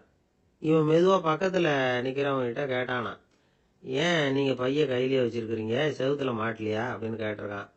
இல்லப்பா, நீ ஏன் கையிலேயே வச்சிருக்கிறியோ அதே காரணத்துக்காக தான் நாங்களும் வச்சிருக்கிறோம். நம்ம கவலைகளை பத்தி நமக்கு ஓரளவுக்காவது தெரியும். ஆனா மற்றவங்க கவலைகள் நமக்கு பரிச்சயம் இல்லாதவை, பழக்கம் இல்லாதது. அதனால நமக்கு தெரிஞ்ச கவலைகளை சமாளிக்கிறது சுலபம். தெரியாததை சமாளிக்கணும்னா மறுபடியும் ஆரம்பத்துல இருந்து ஆரம்பிக்கணும். அதனால பழைய நண்பர்களோட வாழறது தான் மேல் அப்படின்னு நானான். அதுக்கப்புறம் அவன் தன்னோட பையே போதும்னு வீட்டுக்கு திரும்பி வந்துட்டானான். இது ஒரு பெரியவர் சொல்லியிருக்கிற கதை. அதனால நம்ம கிட்ட இருக்கிற கஷ்டங்கள் தான் பெருசு, அதை இன்னொருத்தங்கிட்ட கொடுத்துட்டு மாத்திக்கலாம் அப்படின்னு நினைக்கிறது தப்பு. இதே மாதிரி இன்னொரு சம்பவம். ஒரு ஊர்ல ஒரு நாள் ராத்திரி ஆகாயத்திலிருந்து கடவுள் குரல் கேட்குது. இந்த ஊர்ல இருக்கிற ஜனங்கள்லாம் கொஞ்சம் கவனிங்க, உங்களுக்கு ஒரு செய்தி. அதாவது இங்க இருக்கிற ஜனங்கள்லயே கொஞ்சம் கூட கவலையே இல்லாத ஆள் யாருன்னு எனக்கு தெரியணும். அதனால எல்லாரும் அவங்க கவலைகளை ஒரு பையில போட்டு எடுத்துக்கிட்டு கோயிலுக்கு வாங்க அப்படின்னாரு கடவுள். உடனே வரிசையா எல்லாரும் வர ஆரம்பிச்சாங்க. எல்லார் கையிலயும் பை இருந்தது, சின்னதும் பெருசுமா. கவலையே இல்லாத ஆள் யாருன்னு தேடினார் கடவுள். ஒரே ஒரு ஆள் மட்டும் கையில எதுவும் இல்லாம வெறும் கையை வீசிக்கிட்டு ரொம்ப ஜாலியா நடந்து வந்துகிட்டு இருந்தான். கடவுள் அவங்ககிட்ட போனார். ஏன்பா உனக்கு கவலையே இல்லையா அப்படின்னு கேட்டார். எனக்கும் சில கவலைகள்லாம் உண்டு அப்படின்னு நானா அவன். எங்க அதெல்லாம்னு கேட்டிருக்காரு கடவுள். பின்னாடி லாரியில வந்துகிட்டு இருக்கு அப்படின்னு நானா அவன்.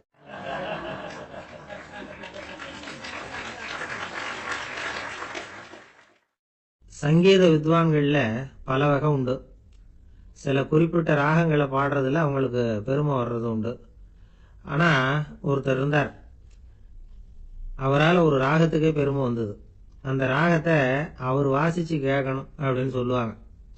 அது என்ன ராகம்னா தோடி ராகம். சரி, அந்த வித்வான் யாருன்னா அவர் தான் திருவாவடுதுறை ராஜரத்னம் பிள்ளை. பேராசிரியர் கல்கி ஒரு சமயம் தம்முடைய பத்திரிகையில எழுதினாராம். அதை அப்படியே படிக்கிறேன் கேளுங்களேன். ஆகா, ஸ்ரீ ராஜரத்னம் பிள்ளையின் தோடி ஆலாபனையை முதலில் கேட்டபோது அவருடைய கற்பனையை விட்டு தள்ளுங்கள். நம்முடைய மனதில் என்னென்ன இன்பமயமான கற்பனைகள் எல்லாம் உதித்தன. குழந்தை தாயிடம் கொஞ்சம் குரலை கேட்டோம், அன்னை குழந்தையிடம் கொஞ்சம் குரலை கேட்டோம், ரதியும் மன்மதனும் பேசிக்கொண்ட காதல் மொழிகளை கேட்டோம், முருகன் சிவபெருமான் செவிகுளிர மொழிந்த உபதேசத்தை கேட்டோம், கலைமகள் கவியனுக்கு அருளிய ஆசி மொழிகளை கேட்டோம், நாரத முனிவருடைய தம்பூரா சுருதியை கேட்டோம், ராவணன் தன் எலும்பை ஒடித்து வீணையாகச் செய்து வாசித்த கானத்தை கேட்டோம், கானப் பறவைகளின் கலகல ஒலியை கேட்டோம், கோலக் குயில்களின் குரல் இனிமையை கேட்டோம். இப்படிலாம் பேராசிரியர் கல்கி விமர்சனம் எழுதியிருக்கிறார் திருவாவடுதுறை ராஜரத்னம் பிள்ளை அவர்களுடைய வாசிப்பை கேட்டுட்டு. டி.என். ராஜரத்னம் பிள்ளை இறந்து போனார். அப்போ கவிஞர் கண்ணதாசன் எழுதினார், செவியினில் ஓடி எங்கள் சிந்தையில் ஓடி இந்த புவியெல்லாம் ஓடி நின்பார் பொங்கிய தோடி வேறெங்கு எவரிடம் போகும் ஐய இனி அதை காப்பார் யாவர் அவிந்தனின் சடலத்தோடே அவிந்தது தோடிதானும் அப்படின்னு எழுதினாராம். அந்த அளவுக்கு அவருடைய தோடியை ரசித்தவர்கள் உண்டு. அதே மாதிரி தோடினா என்னன்னு தெரியாமலே அவரை ரசித்தவங்களும் அந்த காலத்துல உண்டு. அதாவது ஒரு பெரிய சபையில இவர் வாசிச்சுக்கிட்டு இருக்கிறார். பாதியில ஒரு பெரிய மனுஷன் உள்ள வந்தார். அவர் உடம்புல பட்டு வேஷ்டி, ஜருக, அங்கவஸ்திரம், வாயில வெத்தலை, வாசனை புகையில, காதுல வைரக்கடுக்கன், கழுத்துல தங்க சங்கிலி, கை விரல் பூரா மோதிரம், கையில ஒரு வெள்ளி வெத்தலை புட்டி, உதவிக்கு 2 பேர் பக்கத்துல. இவ்வளவு பந்தாவோட வரார் கச்சேரி கேட்கறதுக்கு. இப்படி வந்தவர் முதல் வரிசையில் வந்து உட்கார்ந்தார். வித்வான் வாசிச்சு முடிச்சதும் இவர் அவரை பார்த்து, ஐயா, நீங்க தோடி வாசிக்கிறதுல ரொம்ப கெட்டிக்காரர்னு கேள்விப்பட்டிருக்கேன், அதை கேட்கறதுக்காக தான் மெனக்கிட்டு வந்திருக்கிறேன், அதை வாசிங்களேன் அப்படின்னாராம் இந்த பெரியவர். ராஜரத்னம் பிள்ளைக்கு ஒன்றும் புரியல. ஏன்னா இதுவரைக்கும் அவர் வாசிச்சுக்கிட்டு இருந்ததே அந்த தோடி ராகத்தை தான். அதை வாசிச்சு முடிச்சதும் அதை வாசிங்களேன்னு இவர் கேட்கிறார். அப்படின்னா இவரோட ஞானம் எப்படிப்பட்டது? இவ்வளவும் கேட்டுட்டு இப்படி கேட்கிறாரே அப்படின்னு அவர் யோசிச்சிருக்கிறார் ராஜரத்னம் பிள்ளை. உடனே என்ன பண்ணார் தெரியுமா? பக்கத்துல ரொம்ப சாதுவா சுருதி போட்டுக்கிட்டு இருந்த ஒரு முதுகுல ஓங்கி ஒரு குத்து விட்டாராம். அவருக்கு ஒன்றும் புரியல, எதுக்கு நம்மளை அடிக்கிறாரு இவரு, நம்மளை குத்துறாரு வித்வான்னு. அவர் அதிர்ச்சியால இவர் நிமிந்து பார்த்திருக்கார். அப்போ ராஜரத்னம் பிள்ளை சொன்னாராம், ஏய்யா, ஐயா பெரிய மனுஷன், என்னுடைய பரம ரசிகர், தோடி ராகம் கேட்கணுங்கிறதுக்காக இவ்வளவு தூரம் வந்திருக்கிறார், வந்து முத வரிசையில் உட்கார்ந்துருக்கார். நீ இந்த சமயம் பார்த்து தோடி ராகம் வாசிக்கிற நாதஸ்வரத்தை